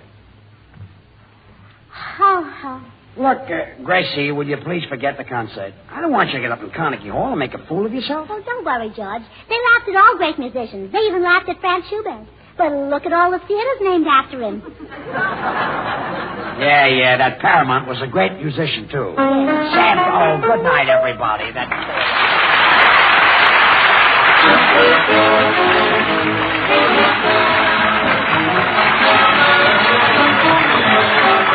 The makers of Swan, the new white floating soap, join George and Gracie in inviting you to tune in to your CBS station again next week, same time.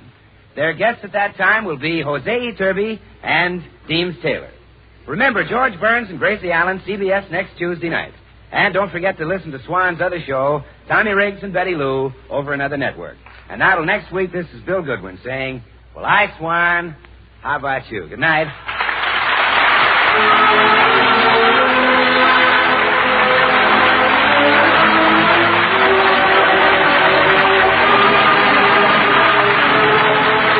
This is the Columbia Broadcasting System.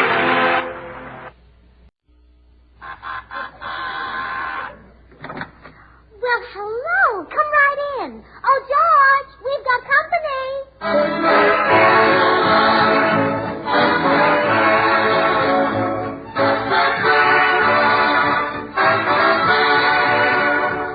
This is Bill Goodwin speaking for Lever Brothers, makers of Swan, the new white floating soap.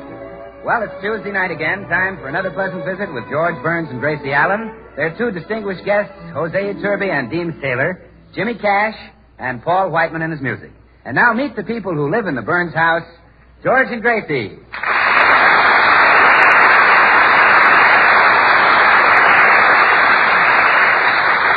Well, Gracie is still determined to play at Paul Whiteman's concert at Carnegie Hall next Tuesday. She's practicing now, and George and Paul are trying to make her listen to reason. Gracie, you can't do this to me. You'll ruin my reputation. What'd you say, Paul? I said you can't do this to me. You'll ruin my reputation. What'd you say, Paul? For Pete's sake, will you stop playing and listen? Paul said you'll ruin his reputation. Oh, well, that's silly, Paul. We won't be alone in Carnegie Hall. Thousands of people will be there. Yeah, that's what he was afraid of. But, Paul, I played with you last year at a concert given by the Beverly Hills Uplifters Society. But this is different. This is Carnegie Hall. All the critics will be there. What'd you say, Paul? I said all the critics will be there. Pardon me, Paul. Hello? Oh, yes, the insurance company. Well, look, here's what I wanted. I'm going to play the piano in Carnegie Hall, and I want to insure my finger. Which finger? Why, the one I play the piano with. What? Oh, my, that's a lot of money. Well, I'll tell you what. Just insure it up to the first knuckle. Goodbye. Gracie, we've been friends for a long time. Why don't you forget the concert? What'd you say, Paul? I said forget this concert. Pardon me, Paul. Hello? Oh, hello, Mr. Steinway. No, I haven't decided yet. I may use yours or I may use somebody else's. Yes, I understand that you're willing to pay me. Well, I'll let you know later. Goodbye, Mr. Steinway. You mean Mr. Steinway is willing to pay you? Steinway, the piano maker? No, this Mr. Steinway makes celery tonic. Celery tonic? Yes, he wants me to have a bottle of it on the piano when I appear at Carnegie Hall. Oh, Max Steinway celery tonic. Yes. Well, that's a real artistic touch. Gracie, you've got to call this off. I won't stand for What'd it. you say, Paul? He said he won't stand for it. Oh, persecute me as much as you like. I don't mind. Life has never been kind to great musicians. Look at Rimsky-Korsakov. Life must have been very difficult for him, especially if he liked to drink. If he liked to drink? Yes. Suppose he had a few drinks and somebody said, "Who are you?" And he had to say, "I'm Rimsky-Korsakov." Yes, that's even hard to say when you're sober. Yes. Look, Gracie, you can't go through with it. It's musical suicide. Oh, pardon me, Critics Paul, will pound pardon me. me. I've They'll got be to on keep my my ear. darling I down. can't begin to tell you what the... Well, it looks like we can't stop her, Paul. Yes, sir, that's what it looks like. We can't stop her. That's great. They used to call me the king of jazz, but from now on I'll be called the Mussolini of music. Hi, fellas, what's doing? Bill, look, we can't make Gracie give up the concert. Have you any ideas? Well, let me see, George. Have you tried threatening her? Bill, I told her that if she went through with this concert, she could start looking for a new husband. Uh-huh. Well, why don't you try threatening her?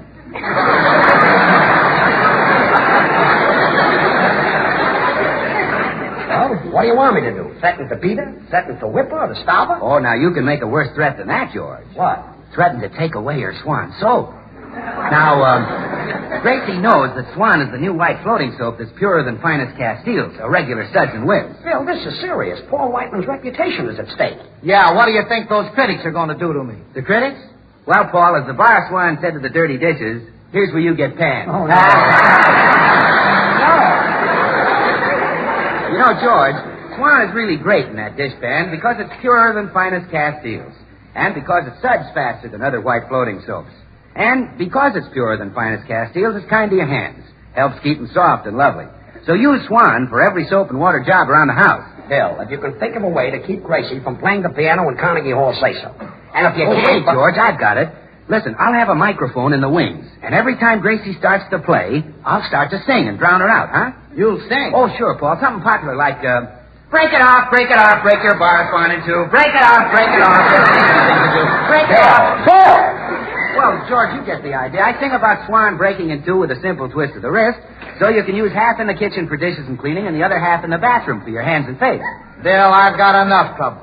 You're not going to sing about Swan at my concert. Oh, well, Paul, if Gracie plays the piano, the whole concert will be your Swan song. Goodbye. Well, he was a big help. I wish I knew someone who could just talk Gracie out of this. Say, wait a minute. What about Deems Taylor? Deems Taylor? Yeah, you know, that big shot with the Allegro and Donny mob. Do you really think he can help us? Sure, if Deems tells Gracie not to play, she won't play. Nobody in music packs more weight than he does. Well, I wouldn't say that, Paul. Slip of the tongue, George, slip of the tongue. Oh, Gracie. In here. Gracie, I'd like to talk. Later, dear. Herman and I are busy discussing the opera, aren't we, darling? Well, that's fine. Discussing opera with a silly duck. Oh, yeah? Well, you're one with feathers. Well, I don't blame Herman a bit. He thinks we don't know anything about opera, Herman. Well, come on, darling. Let's show him. Ready? Da da da da da da da da. Oh, no. Da da da da da da. This is awful. It is not. Don't mind him, Herman. I think you're wonderful. Come on. Da da da da da da da da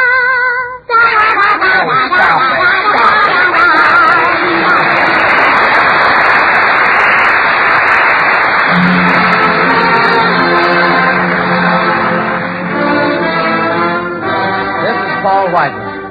There's a big hit from a new picture. And the boys come up with their arrangement of Taking a Chance on Love.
please give up the silly concert? No, George, and let's not argue any further. You just don't realize that I've got music inside of me. Okay, but do you have to let it out in Carnegie Hall? It's just no use, George.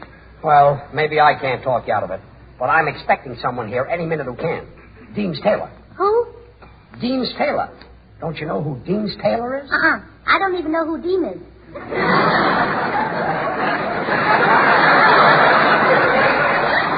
Gracie, Deems Taylor is one of the finest musicians in America. I don't care. He can't talk me out of it. But he's important.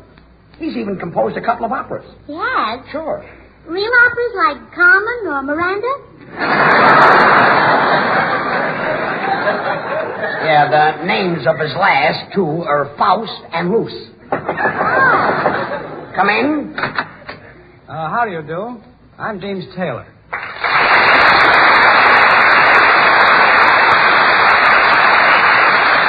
Well, come right in, Mr. Taylor. I'm George Burns, and this is Gracie. Hello, and you can't talk me out of it. Well, Gracie, in fairness to you, I think I ought to hear you play before we begin this discussion. Would you? Oh, well, gladly. This is the piece I'm going to present in Carnegie Hall. That's all of it? Well, yes. Didn't it do something to you? Certainly did. I'm sure it did something to Chopin, too, and he's not even here. You see, George, Mr. Taylor thinks I'm wonderful. You'd better straighten this out fast, Deems. Right. Gracie, I'm a man who has devoted his life to the classical traditions of music. In fact, well, many people refer to me as a long-haired musician. Oh, that's not nice. They shouldn't make fun of you just because you haven't... Gracie. Well, he hasn't. Never mind. No, I mean that I'm qualified to defend those traditions. Really, Gracie, you shouldn't play in Carnegie Hall. Why not? Well, may I tell you a little story? Well, can George hear it, too, or is it, you know? Well, no, this story hasn't even a trace of, you know. It concerns a young man of my acquaintance, a real virtuoso. Oh, doesn't drink or smoke, huh? As far as I know, he doesn't even chew gum. But that's beside the point. For years, this young man has been trying to get into Carnegie Hall. 12 hours every day he sits at the piano. No food, no rest. But he doesn't mind that. Only one thing bothers him. No cushion. He doesn't need a cushion. Gracie, don't you understand why I told you that story? Well, of course I do. Good. You want me to give the poor man a ticket to my concert? George. I know, Deems. That's Gracie. She must be so confusing to come home to.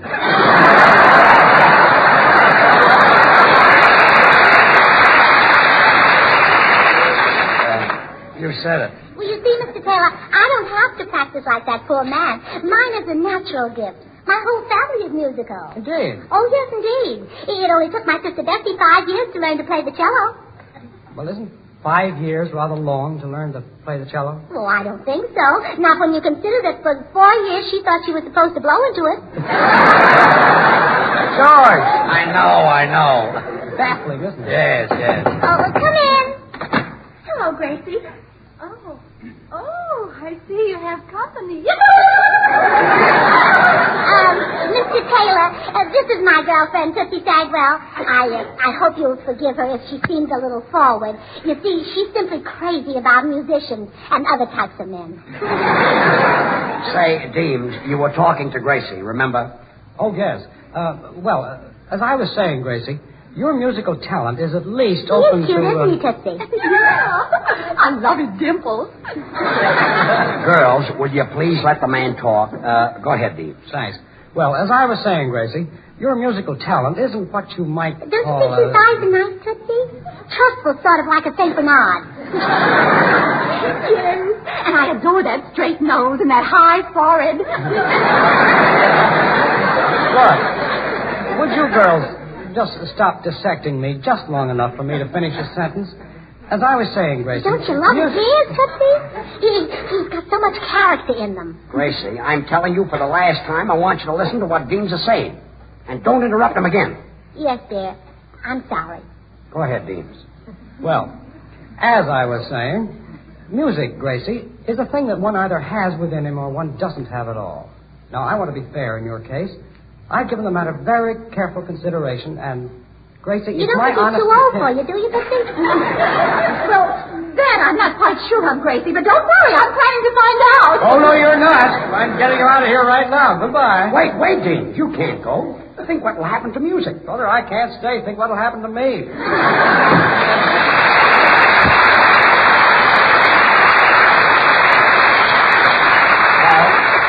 That's fine. Now look what you've done. Chased Dean's Taylor right out of the place. Well, George, this time I don't blame you for being upset. I know you feel awful about it, and I do too. Really, I do. Well, you ought to feel awful. Oh, I do. He was the nicest fiancé Tootsie ever had. Oh, don't cry, Tootsie. I'd do anything to get you a fella. Anything.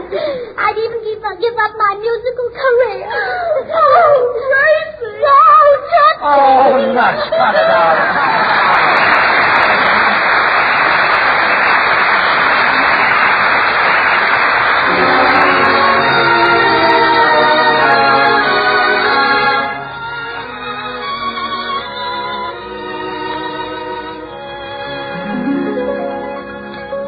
There's a rose that grows on no man's land, and it's wonderful to see. The rose Jimmy Cash is singing of is the girl who walked through the heat of gunfire, through the fog of shell smoke, who stopped her march only to help the wounded. The girl who wears the Red Cross.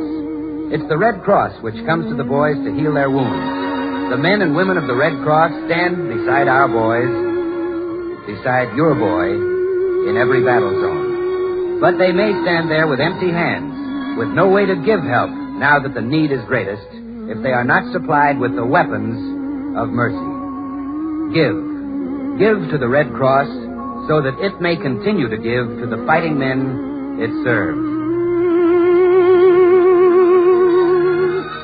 Mid the war's great curse and the Red Cross nurse, she's the rose of no man's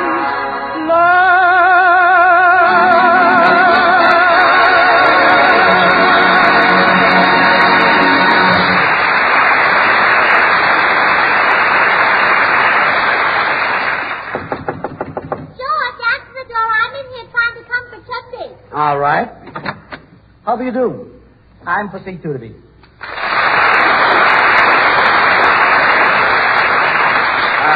How do you do? Paul Whiteman phoned and said you were coming, Mr. Turby. Do you think you can keep Gracie from doing this concert? Mm-hmm. Certainly. I will tell your wife that I, myself, will play for Mr. Whiteman. You don't know my wife. She thinks she's a better pianist than you'll ever be. You must marry some very peculiar people, Mr. Burns. Yes, that I do. Oh, Gracie. Yes, dear. Gracie, I'd like you to meet Senor Jose Turby. Senor Turby? Oh, aren't you the man who sells my husband his cigars? Gracie, Mr. Turby sells very few cigars. Maybe not a half a dozen Coronas a month. Oh. I am a pianist, Mrs. Burns. And I would like to play in Carnegie Hall next week instead of you. Why, Mr. Turby, do you want to ruin Paul Whiteman's concert? It wouldn't ruin it. Really, I play the piano as well as you do. Oh, please. But I do. I do. Suppose we have a little contest to decide who is the better pianist. Well, that's all right with me. And may the best woman win. Well, this is what I've been waiting for. Now, I want you to listen very carefully, Mr. Turby. Well, go on. Well, that's the piece I'm going to play in Carnegie Hall. That? Well, sure. Esta mujer está completamente fuera de... I know just how you feel, Jose. Now, I want you to listen very carefully, Mrs. Burns, while I play. Oh, come in. Hello, people. What goes on? Shh, Bill. Mr. Turby is just about to play something on the piano. Oh, gee, it's Jose Turby, the maestro himself. Oh, Mr. Turby, this is a great thrill for me. Well, thank you. Yes, you see, I'm studying the piano myself, and, well, I know you great artists don't usually divulge your professional secrets, but, would you tell me something? Certainly. What is it? Well, Mr. Turvey, do you wash your hands with Swan? Swan, the new white floating soap that's purer than finest Castiles. You know, money can't buy a purer soap. Bill, for heaven's sake, Mr. Turvey is just about to play. Really? Oh, well, I want to hear this. I wouldn't stop Jose Turvey from playing. Thank you. Oh, wow! You're Murder Maestro. Murder! How long have you been playing the piano?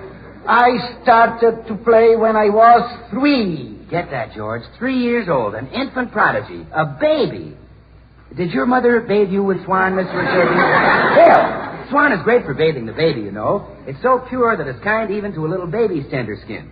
So you know it must be great for your hands and face, your tub or shower. Well, go ahead, play. Thank you.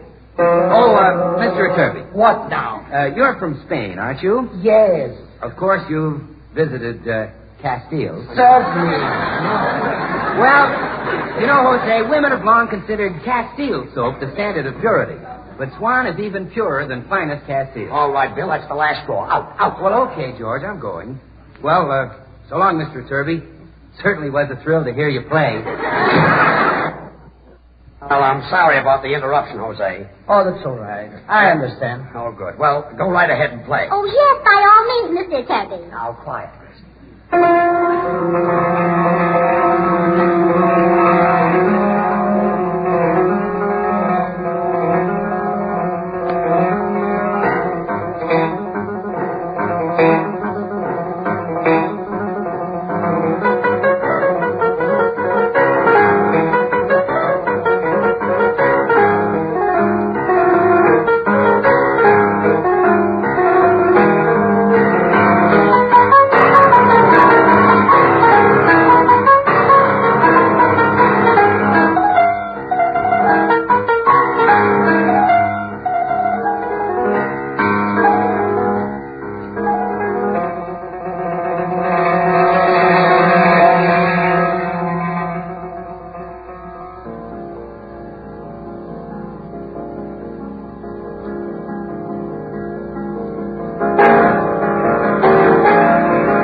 Well, J.C.? Well, it was nice, but of course I'm a concert artist, and I don't know anything about that boogie-woogie.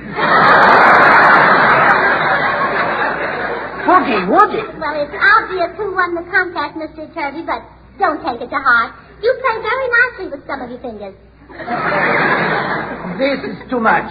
Well, goodbye, Mr. Turvey. I have to get back to my girlfriend.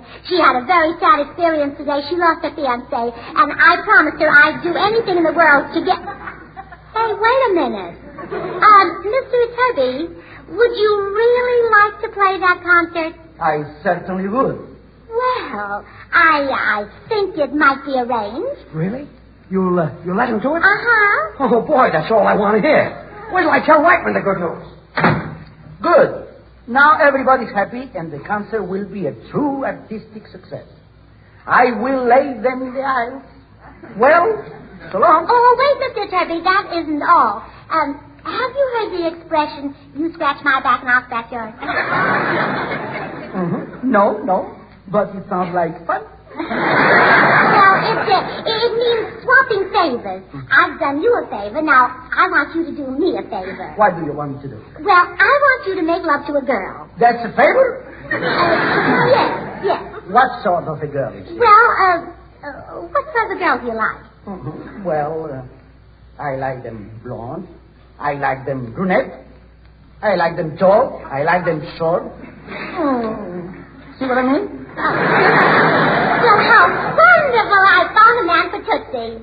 Tootsie? Yeah, and just wait until you see her. She's so different. She's right in the other room. I must feast my eyes on these little tomatoes. Ask her to come out. Oh, Tootsie. Yes, Gracie? Mr. Jose Turkey, a piano player, is out here. He'd like to meet you. Yes, Tootsie, please, come out. Well, all right. Here I am.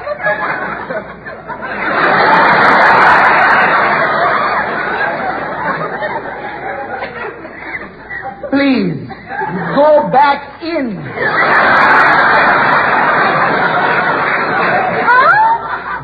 Mrs. Burns, may I ask you a question? Yes, Mr. Kirby? This is, a girl? Well? I will go even further. This is, a woman? Well, she's my very dearest friend. And don't forget, either you make love to Tootsie or I'll play the concert. You are a very tough character, Mrs. Burns. Well, what do you say? This is the most difficult decision. If I don't make love to Tootsie, you will play the concert. Yes. If that happens, I will never be able to hold up my head again. Everyone will say, Jose Turbi is a traitor to music. Oh, come, Mr. Turby. Are you a coward? Enough. I have made up my mind. Well, here's poor Jose. I told him the good news. Yes, Jose, and I can't thank you enough. Well, you saved my life. Mine, too. For the first time in 3 weeks, I can relax. Oh, what a wonderful feeling.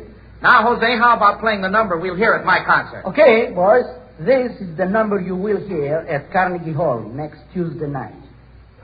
Shh. Quiet, everybody. Go ahead, Jose.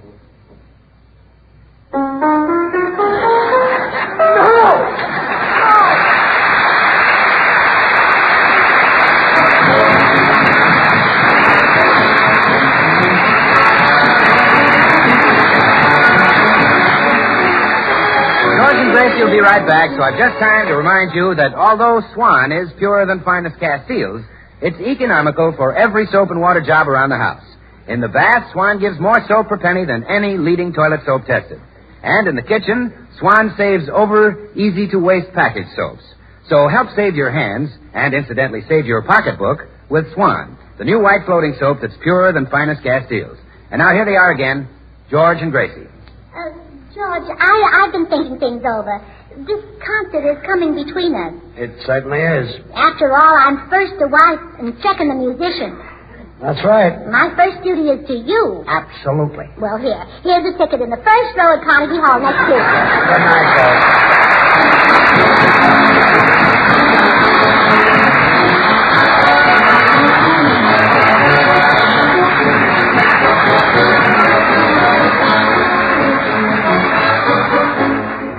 The makers of Swan, the new white floating soap, join George and Gracie in inviting you to tune in to your CBS station at the same time again next week, when Gracie will be guest soloist in Paul Whiteman's concert at Carnegie Hall. Remember, George Burns and Gracie Allen, CBS next Tuesday night. And don't forget to listen to Swan's other show, Tommy Riggs and Betty Lou, next Friday night over another network. And now, till next week at the same time, this is Bill Goodwin saying, well, I, Swan, how about you? Night. This is the Columbia Broadcasting System. KNX Los Angeles, the voice of Hollywood. Well, hello. Come right in. Oh, George, we've got company, and they're all in uniform.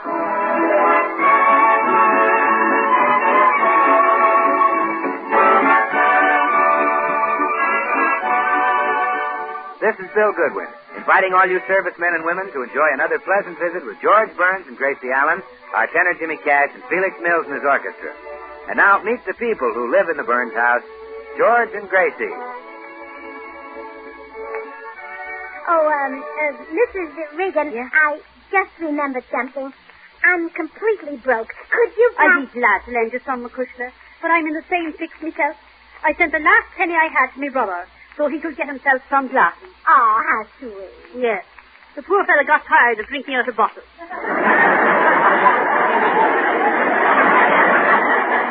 Well, if we don't get some money, neither one of us will get the hat.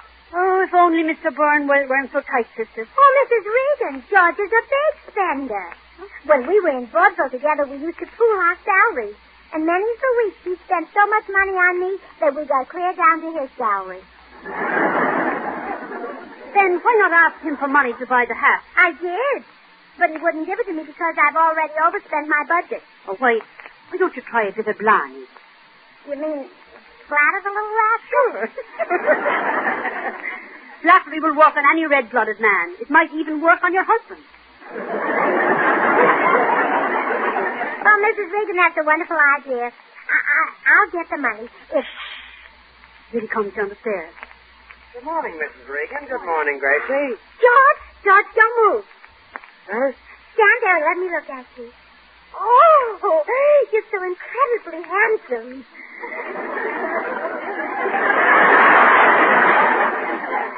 I am? Oh, if only I were a sculptor.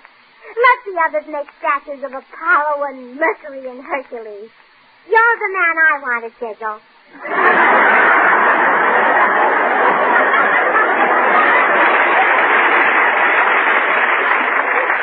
Oh, Gracie, I didn't... How do they ever pack so much man into one body? When I stop and realize that you're mine, all mine, it just frightens me. Oh, honey. How does great, big, gorgeous, attractive you ever come to marry itty-bitty, gorgeous, attractive me? Look, Gracie. Oh, come on, Hot Lips. Tell me you love me. I love you. Oh, no. Now, put some feeling into it. I love you. Do you really, darling?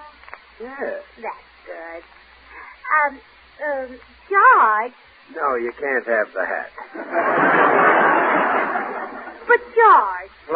Flattery will get you no place. Flattery, I was telling the truth. Wasn't I, Mrs. Regan? That she was, Mr. Burns. You're a man with the shimmering beauty of Killarney in your face and the twinkle of the stars over the Emerald Isle in your eyes. And your voice, your voice is like the sound of the wind blowing through the shamrocks. And, no, I can't do it, Gracie. I can't do it. It would finish me in Ireland. I thought so. So it was flattery, and Mrs. Regan was in on it. But, George... Look, honey, you don't have to flatter me to get things. I don't? Of course not. When you want something, just come right out and ask me. That's the way to get it. All right. George, can I have a new hat? No. I like the other way better. I felt I was getting someplace. No hat. Huh? No hat, no.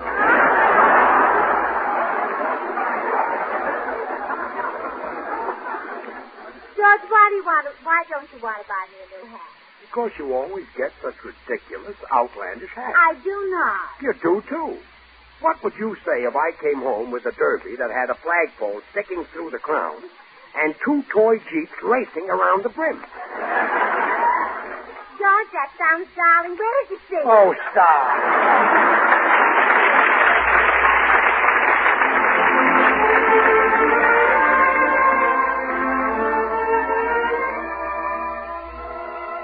Jimmy Cash, our young tenor, sings for you the romantic ballad, The Day After Forever.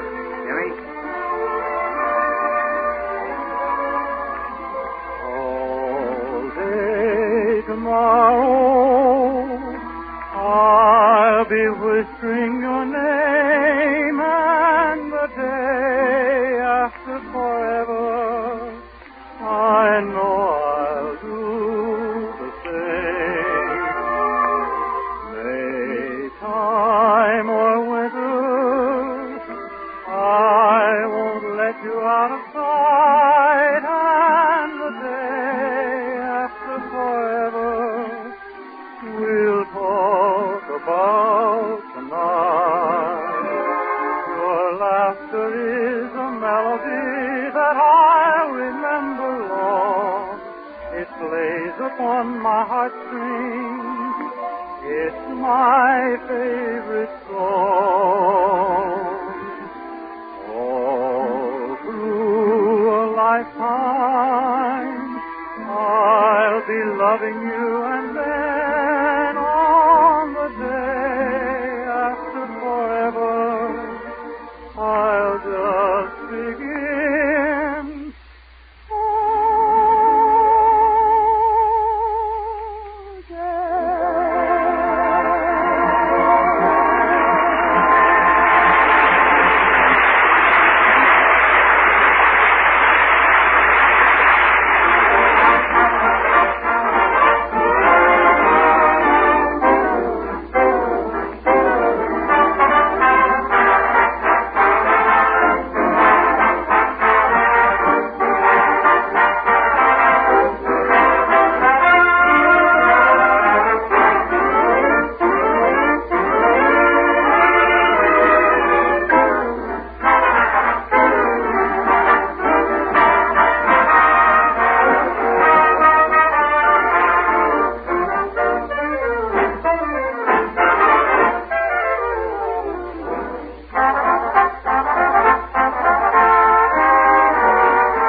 I've been thinking about what I did, and I want to apologize.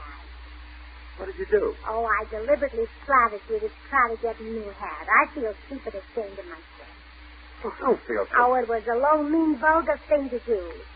Oh, honey. I hate myself for such sneaking, underhanded, vile trickery. I didn't mind. I'll tell you something. It's almost worked. One more compliment, and I'd have given in. You're incredibly handsome, All George. right. That's no way to get things. You're right, George. Flattery never works. Now, let's say, for an example, that I wanted to ask you to let me use the car this morning. Don't waste your breath. The last time you had the car, you got a ticket for parking in front of a fire plug. Parking? That policeman ought to be ashamed. All I did was stop for a wave, and he gave me a ticket. That does seem unfair. Where did you stop for the wave? At my regular beauty shop. Forget about the car. Well, I'm not asking for it, but if I were asking for it, I'd forget flattery and just appeal to your intelligence. Right. Because you're too clever for flattery. Certainly. The way to appeal to a busy, brainy man like you is to just ask for the car honestly, and you'll say, well, sure, Gracie, take it. Absolutely. Oh, thank you, John. Now, wait a minute. Now, you promised. Look, honey, I don't mind you taking the car when it's necessary, but you're not a good driver. Harry Morton next door says you ruined his elm tree backing out of the driveway. Oh, that's the man for you, exaggerating. I ran over one teensy tiny little branch clear at the top of the tree.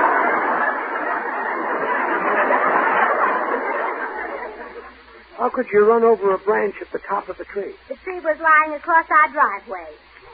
Well, didn't you see it? Well, how could I? It wasn't lying there until I hit it. Look, honey, I'm going to let you use the car this morning because I denied you the new hat. But try and... By the way, what do you want the car for? Well, I want to buy some bananas and some cherries and avocados and some vegetables and maybe a pheasant. Well, that sounds like essential marketing. Sure, and I'll leave the money.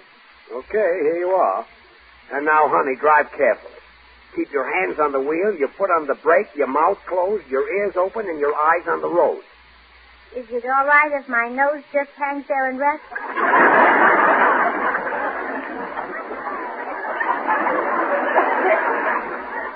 Never mind being flipped. Just see that you have the car back here by noon without a scratch on it. All right, dear.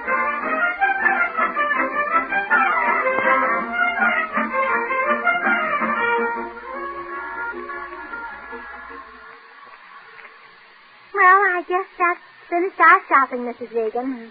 I parked the car right over here. Oh, tell me, Gracie, darling, how did you ever manage to get the car and money, too? Oh, I told George I wanted to buy bananas and cherries and avocados and vegetables and a pheasant.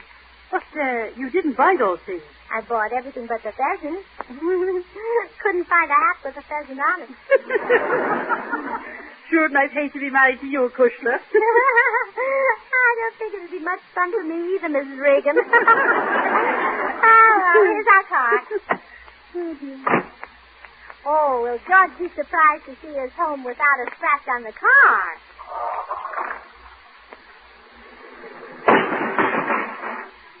Did you see that? That parked car ran right into it. Gracie, darling, you backed into it, and you bent your back fender till it looks like a pretzel. Hello, Mrs. Burns. Are you having trouble? Oh, hello, Mr. Postman. You girls seem to be on a bender. I made a little joke. Well, I guess you're not in the mood for levity. Well, I'm afraid not, Mr. Postman. Do you think there's much damage done? Well, your rear bumper is out of shape, if you'll pardon the expression. Did I hurt the other car? A little, but don't worry about it. I know the old biddy who owns it. She's a sourpuss. Oh, but I should pay for any damage. Oh, no, don't pay a penny to the old battle axe. Let her ask her husband for the money. Well, all right. Who does the car belong to?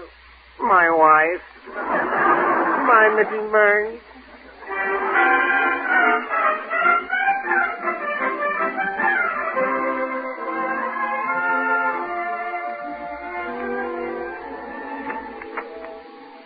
Well, Gracie, I backed the car into the garage for you. Oh, thank you, Bill. Anything to keep George from seeing that back fender. Yeah, you really folded it up all right. Well, this has taught me a lesson, Bill. I hereby solemnly swear that I will never lie or deceive my husband again as long as I live. Unless I'm positive it'll work. Hey, here comes George up the walk now. Uh-oh. And he's here for the car. Well, calm down, Gracie. Maybe I can square this whole thing for you. I have a little idea. Say, Gracie, who backed the car into the garage? Why, I did, didn't I, Bill? Sure. Really? I didn't know you were that good. Oh, yes. I back into lots of things that you don't know about. Well, I'm glad you're improving. I'm going to drive down to the office now. Goodbye, dear. Oh, goodbye. Oh, Bill, what if he sees the thing? Leave everything to me, Gracie. Wait a minute, George. Say, George, you mind dropping me at Hollywood and Vine? I got to pick up a cute little girl there at 3 o'clock. Bill, I don't go to Hollywood and Vine. I go to Wilshire and La Brea. Oh. Well, okay, I'll pick one up there at 3 o'clock.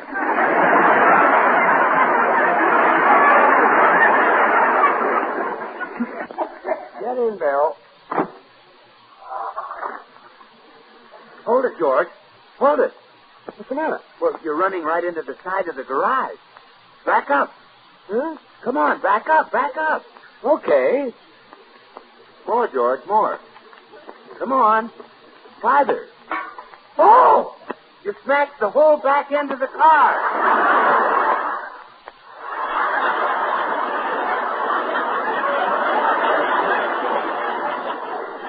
What? I barely touched Oh, it. come on. Let's get out and look at the damage. Oh, murder, George. Look what you've done. Gee, I can't believe it. Fender is folded up like an accordion. Gracie will never let me live this down. You're not kidding. Bill, is there maybe some way that you could make Gracie believe that she did this? What? You want me to stoop to deceit and trickery? Well, you want me to make someone who didn't do this believe they did? Well, I'm surprised at you, George. Oh, forget it. Shame on you. I won't do it. All right. You dirty person. All right, I am. Thing to ask you to do.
I'm in an awful spot.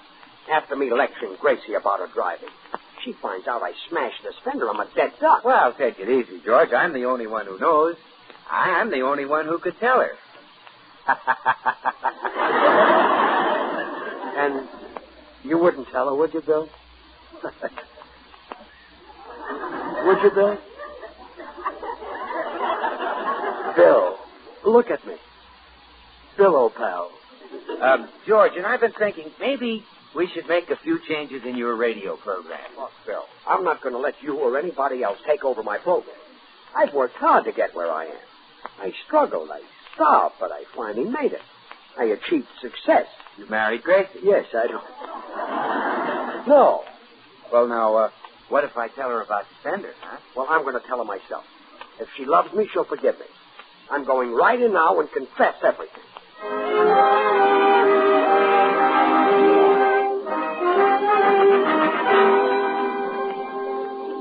Mrs. Burns, I've been watching the garage through the kitchen window.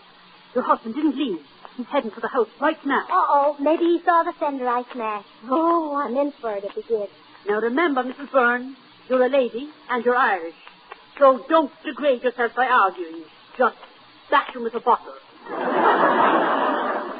Call me if you need me. The best thing for me to do is just confess everything. If he loves me, he'll forgive me. Gracie, I'd like to... George, before you say anything, don't you think that when married people do something that other married people don't like, married people should forgive married people, especially if they're married? We are married, aren't we, George? Well, yes, but I'm glad you feel that way, Gracie, because I've got a little confession to make. Well, so have I, but you go first. Oh, no. Ladies first. Oh, no, that doesn't count. You go first in this house because you're the boss. I am? Well, you are when it fits in with what I'm saying.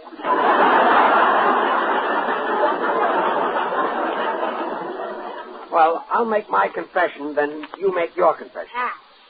I smashed the fender on the car. Well, now for mine. You what? I backed up and smashed the fender. Oh, you did, huh? Yeah, and now I feel better because I've confessed and you'll forgive me. Huh?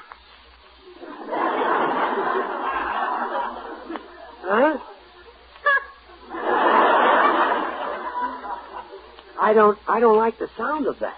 I do. Forgive you indeed. Imagine refusing to let me drive the car and then going out on a wild joyride. But I only... Tearing through traffic at 80 miles an hour. But all knocking down widows and orphans. Okay. You've got me over a barrel. I've got you over a hat box. Hat box? That's right. Remember the hat you said I couldn't get? Yeah. Well, I'm keeping it. Oh, so you already had it. Now see here. Dashing through red lights, bumping into Greyhound buses. Okay, keep the hat. Sure, and I'll get a dress to match it. Okay. And gloves to match the dress. Aren't you carrying this a little? Waving at blondes. Throwing empty bottles in the street. Get the gloves. Sure. And a bag to match them. Smashing the car so badly that even months wouldn't buy it.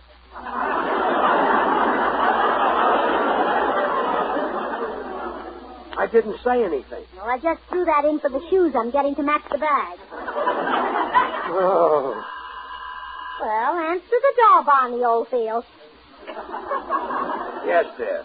Well, hurry up, Los Angeles driver. Yes, dear. Good afternoon, Mr. Burns. Here's your mail. Thanks, Mr. Postman. My goodness, you sound low. Having trouble with your wife? Yes. Oh, me too. Women are beasts, aren't they? But we men are so gullible. Along comes a pretty face and we're hooked. Yep. Come to think of it, I haven't even got that excuse. Oh, well, I guess you're happy that your wife wasn't hurt in the accident this morning. The what? Oh, it wasn't serious. She just backed into my wife's car and crumpled your fender. Gracie crumpled the fender? Yes. I always say that it takes a woman to be a woman driver. You're so right. Well, goodbye, Mr. Postman. Goodbye, Mr. Burns. Remember, keep smiling.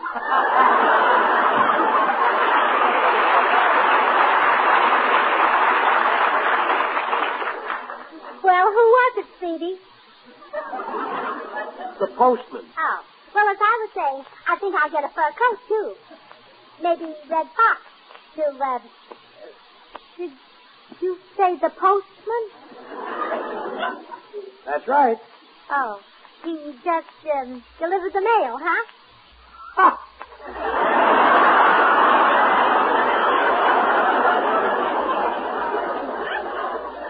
Guess he didn't. A fine thing. So you and Bill try to put one over on me. Yes, dear. You ought to be ashamed of yourself. Yes, dear. You take me for a complete idiot?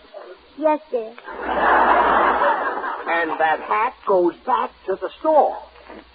It goes back? Yes. All right, dear. If you say so. Oh, now, honey, don't cry. I can't stand to see you cry. You'll dry your tears. You can keep the hat. You really?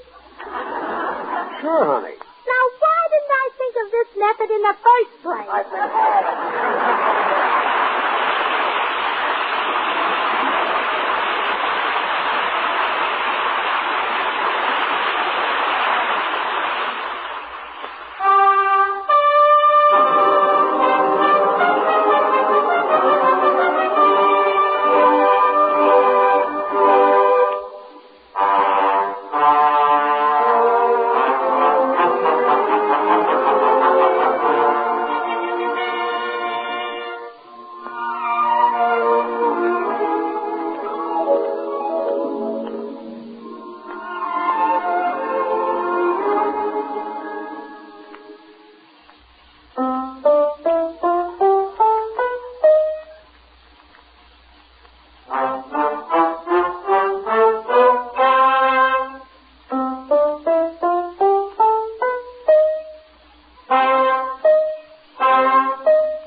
This is the Armed Forces Radio Service.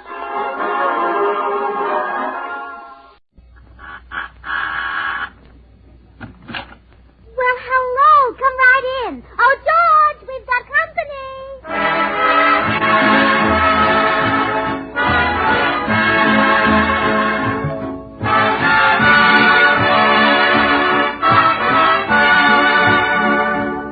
This is Bill Goodwin speaking for Lever Brothers, makers of Swan, the new white floating soap that's purer than finest Castile.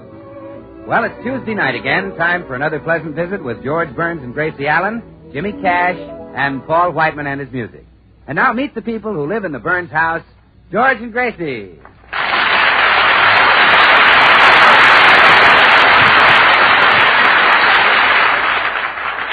Well, this is the Burns' first morning back home after a brief visit to the east. And George is still sound asleep upstairs, peacefully unaware that at this moment a meeting is going on in his living room.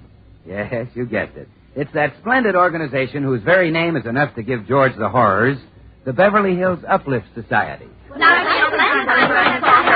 gals. Come to order, please. It's time for the meeting. Oh, but Gracie, we want to hear some more about New York. Yes, it must be such a fascinating place. Oh, well, New York is just a city, girls, exactly like Los Angeles. Only New York grew up and Los Angeles grew sideways, that's all.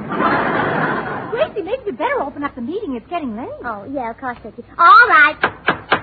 Ladies of the Beverly Hills Uplift Society, you may now consider yourselves opened up. Girls, while I was away, Vicky Gruskin took the minutes of the last meeting, and I think we all owe her a round of applause for her splendid work. Girls, a big hand for Vicky Gruskin. All right, that's enough, Vicky. I'll proceed with the minutes. The last meeting of the Beverly Hills Uplift Society was to have been held at the home of Mrs. Millie Taylor. But when her husband heard the news, he raised several objections and a floor lamp. However, the incident ended harmlessly when Mrs. Taylor grabbed it out of his hand and knocked out 3 of his front teeth with it. My husband has a perfectly vicious temper. He certainly has. Yes, Millie. I'm afraid that someday he'll get really mad at you and you'll kill him. Gracie, go ahead with the minutes. Oh, yes. We then decided to hold a meeting at the home of Mrs. George Burns, who was away in the east. So we entered through a second-story window. It was such fun, Gracie. I hadn't shinnied up a drain pipe since I was a little girl. Really, Blanche? Yes, and that was easily 10 years ago. Oh, easily. Well, to continue, the meeting was declared open by Mrs. Bagley, who wore the same old Kelly green dress and a fascinator that obviously wasn't working. Oh, really, Vicky? You shouldn't let personalities creep into the minutes. Well, I'm sorry, Gracie. Well, you ought to be. There's no need to say things like that about our members. They know how badly they dress. I didn't mean it. Oh, my, there's the door. Excuse me, girls. Yes, dear. Oh, hello, Mr. Postman. Good morning, Mrs. Burns. Gosh, it's wonderful to see you again. Oh, did you really miss me? I should say I did. I missed your sparkling wit and your madcap gaiety, which is so similar to my own. Oh, you're sweet. Honestly, I haven't had a good laugh since you left. May I have one now? Well, of course. Go right ahead. Now I feel better. Oh. Well, did you ever make a trip to New York, Mr. Postman? No, but I do correspond with a man who lives there, a Mr. Charles Atlas. He gives a course in bodybuilding. Oh. And, you take it? Oh, no, I just write in and give him helpful hints. My body doesn't need improvement. It would be gilding a lily. Oh, I'm sorry. I just forgot how strong you are. No offense, Mrs. Burns. This uniform hides my physique. But in the gymnasium, all my friends say that I'm built like a brick chimney.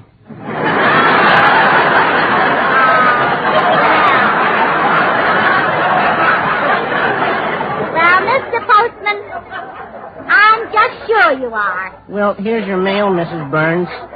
A little package from New York. Oh, a package. Oh, good. I'm so glad it came in time for the meeting. Goodbye, Mr. Postman. Goodbye, Mrs. Burns. And remember, keep smiling. Come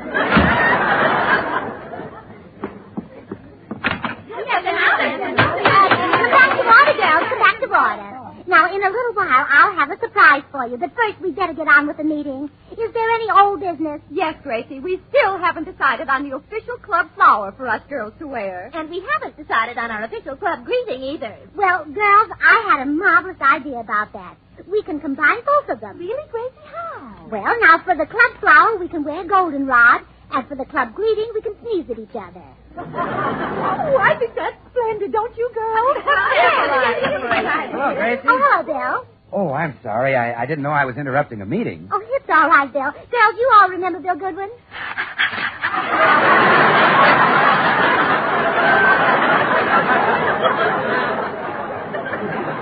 Gracie, look. Don't ever have Charles Boyer over here. You know, if they do that for me, for him, they'd blow the walls down. Well, I really came over to see George. Where is he, Gracie? Oh, he's still in bed, Bill. You see, he couldn't get any sleep on the train last night. He just laughed all night long. He laughed? Yes, he shared his berth with my darling little duck. And you know how ticklish George is. Yes, Grace. Well, I'll go wake him up. Oh, now that you're here, Mr. Goodwin, we simply must take advantage of this opportunity. Must we?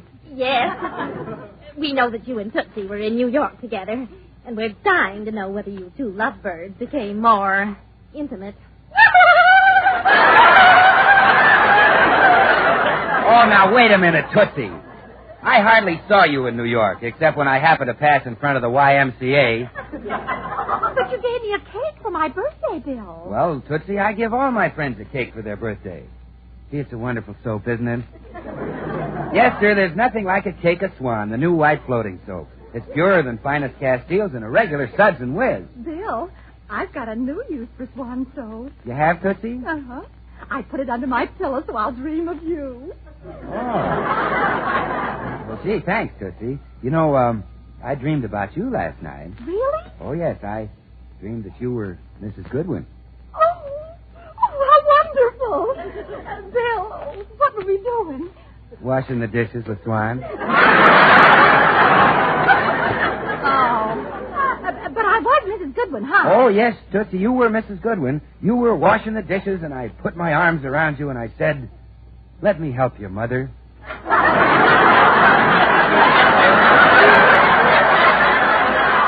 Mother? Well, sure, and you said, "No, son, with Swan in the dishpan, I don't need any help. Tests show that Swan suds faster than other white floating soaps, and it's so mild. And just look how it helps keep my hands soft and lovely." And I said, "That's right, Mom. Use Swan for every soap and water job around the house." Bill, how could you dream that I was your mother? Well, I'll tell you, you remind me of her a lot, Tootsie. The way your eyes light up when you break a bar of Swan in two. The way you walk as you put half of it in the kitchen for dishes and cleaning, and the other half in the bathroom for your hands and face, tub or shower. Well, goodbye, girls. Oh, wait, Bill. You said I remind you of your mother. Well, don't you always kiss your mother goodbye? Oh, sure I do. Well, Tootsie, see me Mother's Day. So long, girls. goodbye. George. Hey, George. Oh, hello, Bill. I was just coming down. Gee, what a great sleep I had. Ah, home sweet home. Yeah. Gracie probably has a wonderful breakfast all fixed. Come on, have a cup of coffee with us, Bill. George, I wouldn't go in there. Let's have a cup of coffee at the drugstore. Oh, huh? not me, Bill. It's too noisy and crowded down there. I like peace and quiet. George, don't go in there. Why not? It's my own little home. My own little love nest. Come on, Bill. Oh, no.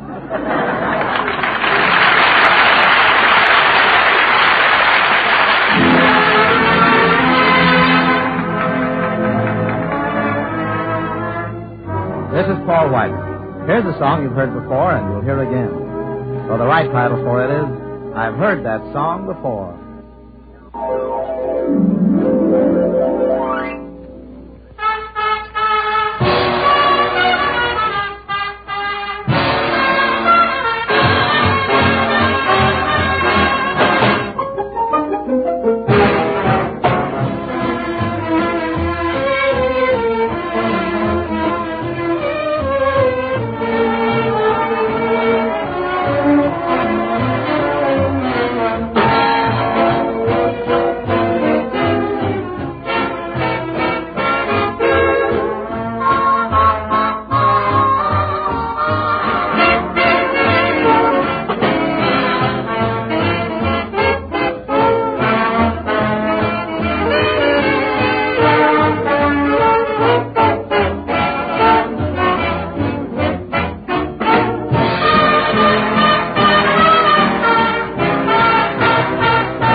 Gracie, this is fine. After all I've said, our very first day home, you invite those idiotic women here again. George, I've asked you 1,000 times not to call them idiots. And I've asked you 1,000 times not to invite them here. Well, I'll tell you what. Let's compromise. You let me invite them here, and I'll let you call them idiots. Well, I'm at the end of my rope. I've tried arguing with you, threatening, pleading with you, even bribing you. I don't know what else to do. Well, let me see now. Why, it is difficult to think of anything, isn't it? Yeah. Have you tried beating me? No. Oh, you see? You're always ready to give up. Yeah, but beating you is one thing I can't do. How do you know? I'm not as strong as I look. Okay, I know when I'm licked. I'm done, finished, through. Ah, that's the old spirit. Now you're talking, attaboy. Gracie, won't you please give up that club? Oh, if you only knew the girls better, you wouldn't ask me to do that, dear. Why, do you know that they're waiting for me to come back right now so they can give me a medal? They're going to give you a medal? Mm-hmm. To commemorate my concert in Carnegie Hall last week. Who thought that up? One of the very women you were just saying all those nasty things about. Who? Me. Well, that's very sweet of you giving yourself a medal. I know, but I deserve it. Oh, sure. I made musical history when I played the piano in Carnegie Hall. Why, one critic said I was as good as Post. As good as who? Post. He said I played with all the depth and feeling of a Post.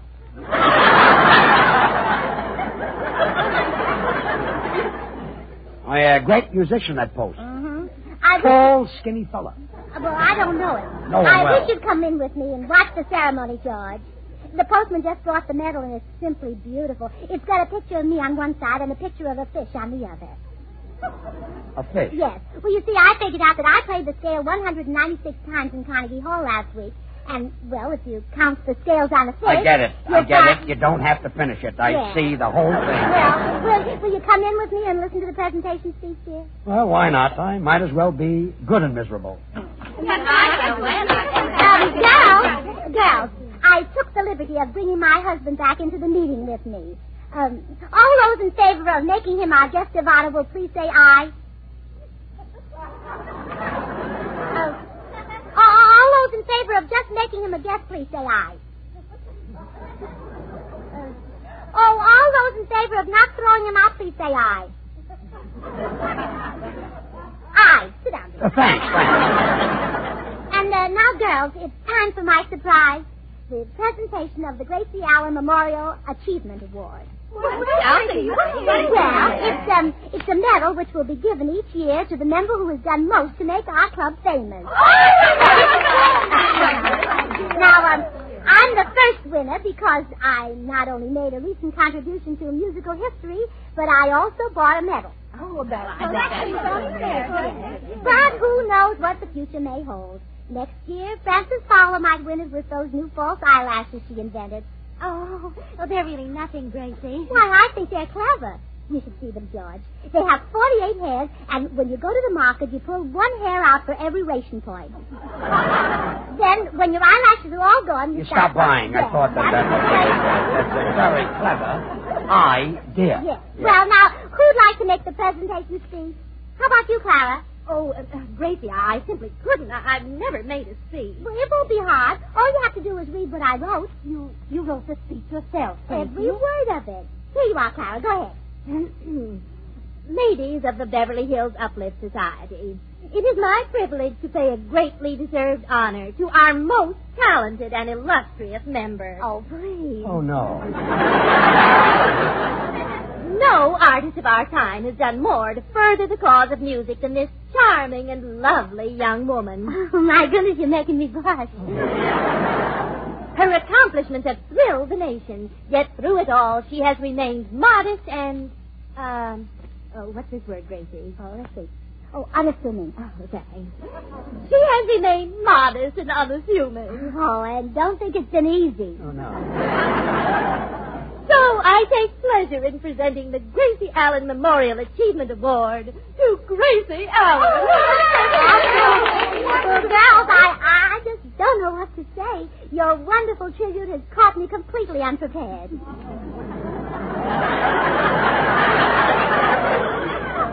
Well, I've had all I can stand. I'm getting out of here.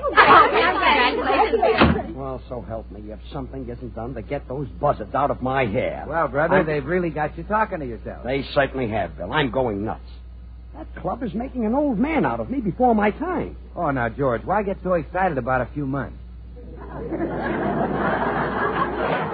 Well, no fooling, Bill. If Gracie doesn't get rid of that club, it's going to ruin my health. Say, wait a minute. George, if you pretend you're ill, maybe she'll throw him out.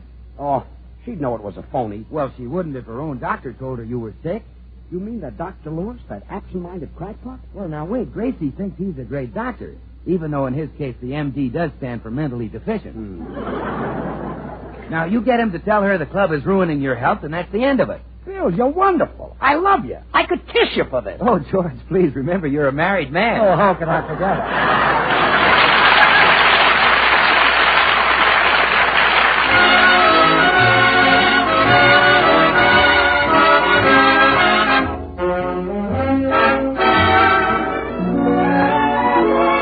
Jimmy Cash has got the right thought about any loose talk you might hear around these days. I don't believe in rumors. Okay, Jimmy, we'll go right ahead. It's a dangerous thing to repeat what you hear when you don't even know what they're saying is so. Somebody else told somebody else, and that somebody said we were through. But I don't believe in rumors, darling. I want it straight from you. Wherever I walk, the people all talk, and they're saying it's time that I knew. But I don't believe in rumors, darling. I want it straight from you. For everyone knows how a rumor grows when the gossips are doing their work. But somehow I feel if the stories were real, you would have come to me first. Whatever they say and say what they may, still it isn't a thing you would do. So I won't believe in rumors, darling. I want it straight from you.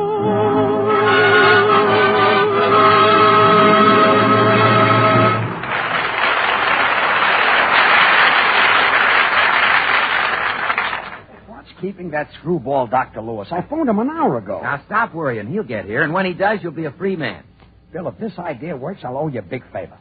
Just name the thing you want most, and I'll get it for you. Oh, you couldn't do that, George. You don't know Paulette Goddard that well. Oh, well, in that case, Bill, well, here's Dr. Lewis. Hope he isn't as absent-minded as he used to be. Come in. How do you do? Is this the residence of Dr. Lewis? Well, here we go again. Look, you're Dr. Lewis, and I asked you to come here. Oh, to be sure. Yes. Well, I can see that an examination won't be necessary. You were mistaken, that's all, mistaken. Look, Doc, all I want you to do I'm is... sorry, but you're definitely not going to become a mother. Better luck there. Hey, Doctor, wait a minute, Doc. No, I can't wait. I have an appointment with a man named Burns. He phoned and said that his wife's health was bad since he hit her with a club. Dr. Lewis, you're just a little mixed up. This is Mr. Burns, and his health is bad because his wife's club holds its meetings here. Ah, I understand. My wife belongs to a club, too, and I often say to her, Catherine, no, that's not her name. Isabel? No. Nancy? No. How about Mrs. Lewis? I'd love to meet her. Any friend of yours is a friend of mine. Doctor, look. All you have to do is tell my friend's wife that he's sick. Ah, but is he? I have to be sure. A man in my profession can't afford to go off half baked, shot, crack. Oh, for Pete's sake. Oh, you're a very nervous man, Mr. Sake. May I call you Pete? Look, Doctor, I'm George Burns. Go right in there and tell my wife that those club meetings are ruining my health. Got it? Oh, sure. I never forget a face. Right this way, Doc. Oh, Gracie. Gracie, a friend of yours would like to speak to you. Oh, hello, Dr. Lewis. I'm awfully glad to see you. I'm delighted to see you, too. Who are you? Well, I'm Mrs. Burns, don't you remember? I introduced you to my girlfriend, Tootsie Sagwell, and you took her out. I did? Well, you didn't exactly take all of her out, just the tonsil. Doc, will you please tell her about Mr. Burns' health? Oh, to be sure. Mr. Health is proud of his Burns, and he should be. First degree, you know. Goodbye, Dr. Lewis. Outbeat it, scram. Well, I'd like to, but I haven't time. I've got to go. Now, wait a minute, girls. What Dr. Lewis was trying to tell you is this. These club meetings of yours are ruining George's health. Oh, no. Well, it's true. Why, when I walked in here this morning, he was as sick as he could be. He looked up at me with that pitiful little face of his, and he said, "Water, water, bring me water." So I gave him water in a bar of Swan, the new white floating soap. It's purer than finest Castiles. I knew he'd want that. George knows that money can't buy a purer soap. Bill, are you serious? Is George really sick? Gracie, I don't want to frighten you, but poor old George is as weak as a little baby. Thank goodness you've got Swan, because Swan is great for babies. It's so pure, it's mild, too, kind even to a little baby's tender skin. So you know it must be wonderful for anybody's hands and face, tub or shower. You just bathe him with Swan, he'll pull through. Oh, isn't this awful, girls? Really, I never dreamed our club meetings were making George ill. Yes, Gracie. And it's high time you women considered George. Just as you've long considered Castile soaps the standard of purity. Of course, you know that Swan is even purer than finest Castile. Oh, all right, Bill. You don't have to say any more. Then you'll help him, Gracie? Well, of course I will. After all, I married George for better or for worse. It would be awful if he got any worse. Well, that's fine, Gracie. I'll go in and tell him he's as good as cured. Hey, George. Yeah? It's all set. Come on, upstairs. You mean it worked? Yeah, hurry. All you have to do is get into bed and act sick and no more club. Oh, great. Here, give me your robe. Okay. I'll get into bed. Oh, come on. Get out of my bed, you silly-looking duck. Out. Oh, shut up. Now, remember, George, get a sad look on your face. We've got to make this good if we're going to fool Gracie into thinking you're sick. Now, wait a minute, Herman. Look, kid, it's sort of a game, that's all, a game. Quiet. For goodness sake, Herman, take it easy. Look, if you keep your big fat bill shut about this, I'll give you a nice sardine. What do you say?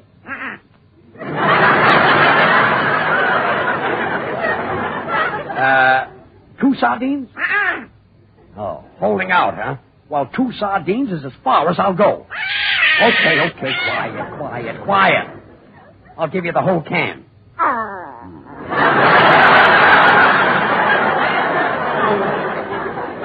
Now, go on. Beat it, you little blackmailer. You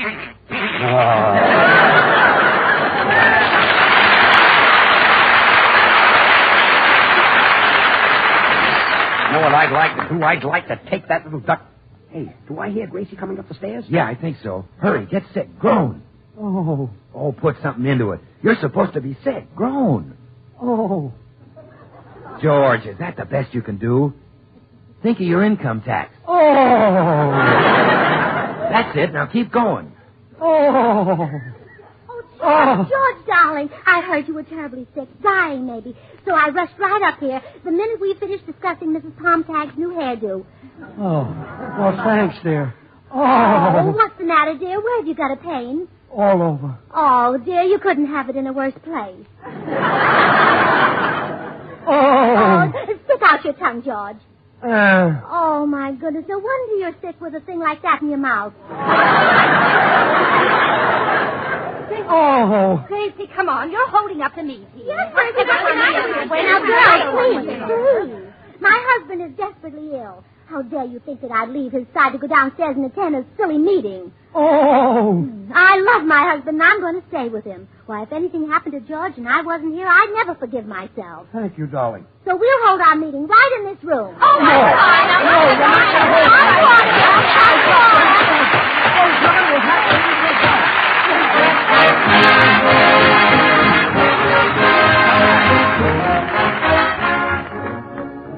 Well, friends, George and Gracie will be back in a moment. So for just a few seconds, consider your two hands.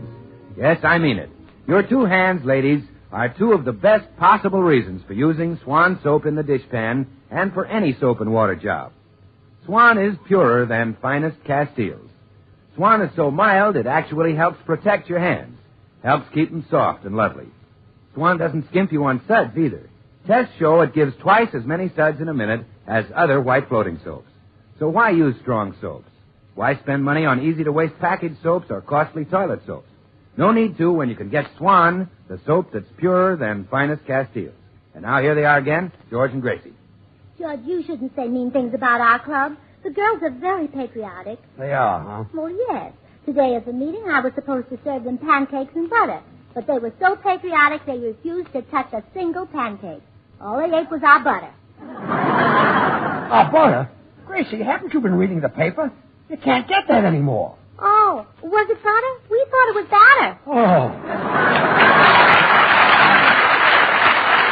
The makers of Swan, the new white floating soap, join George and Gracie in inviting you to tune in to your CBS station again next week, same time. Remember, George Burns and Gracie Allen, CBS next Tuesday night. And don't forget to listen to Swan's other show, Tommy Riggs and Betty Lou, next Friday night over another network. And now, till next week at the same time, this is Bill Goodwin saying, well, I, Swan, how about you? Good night. This is the Columbia Broadcasting System. KMX, Columbia Square, Los Angeles.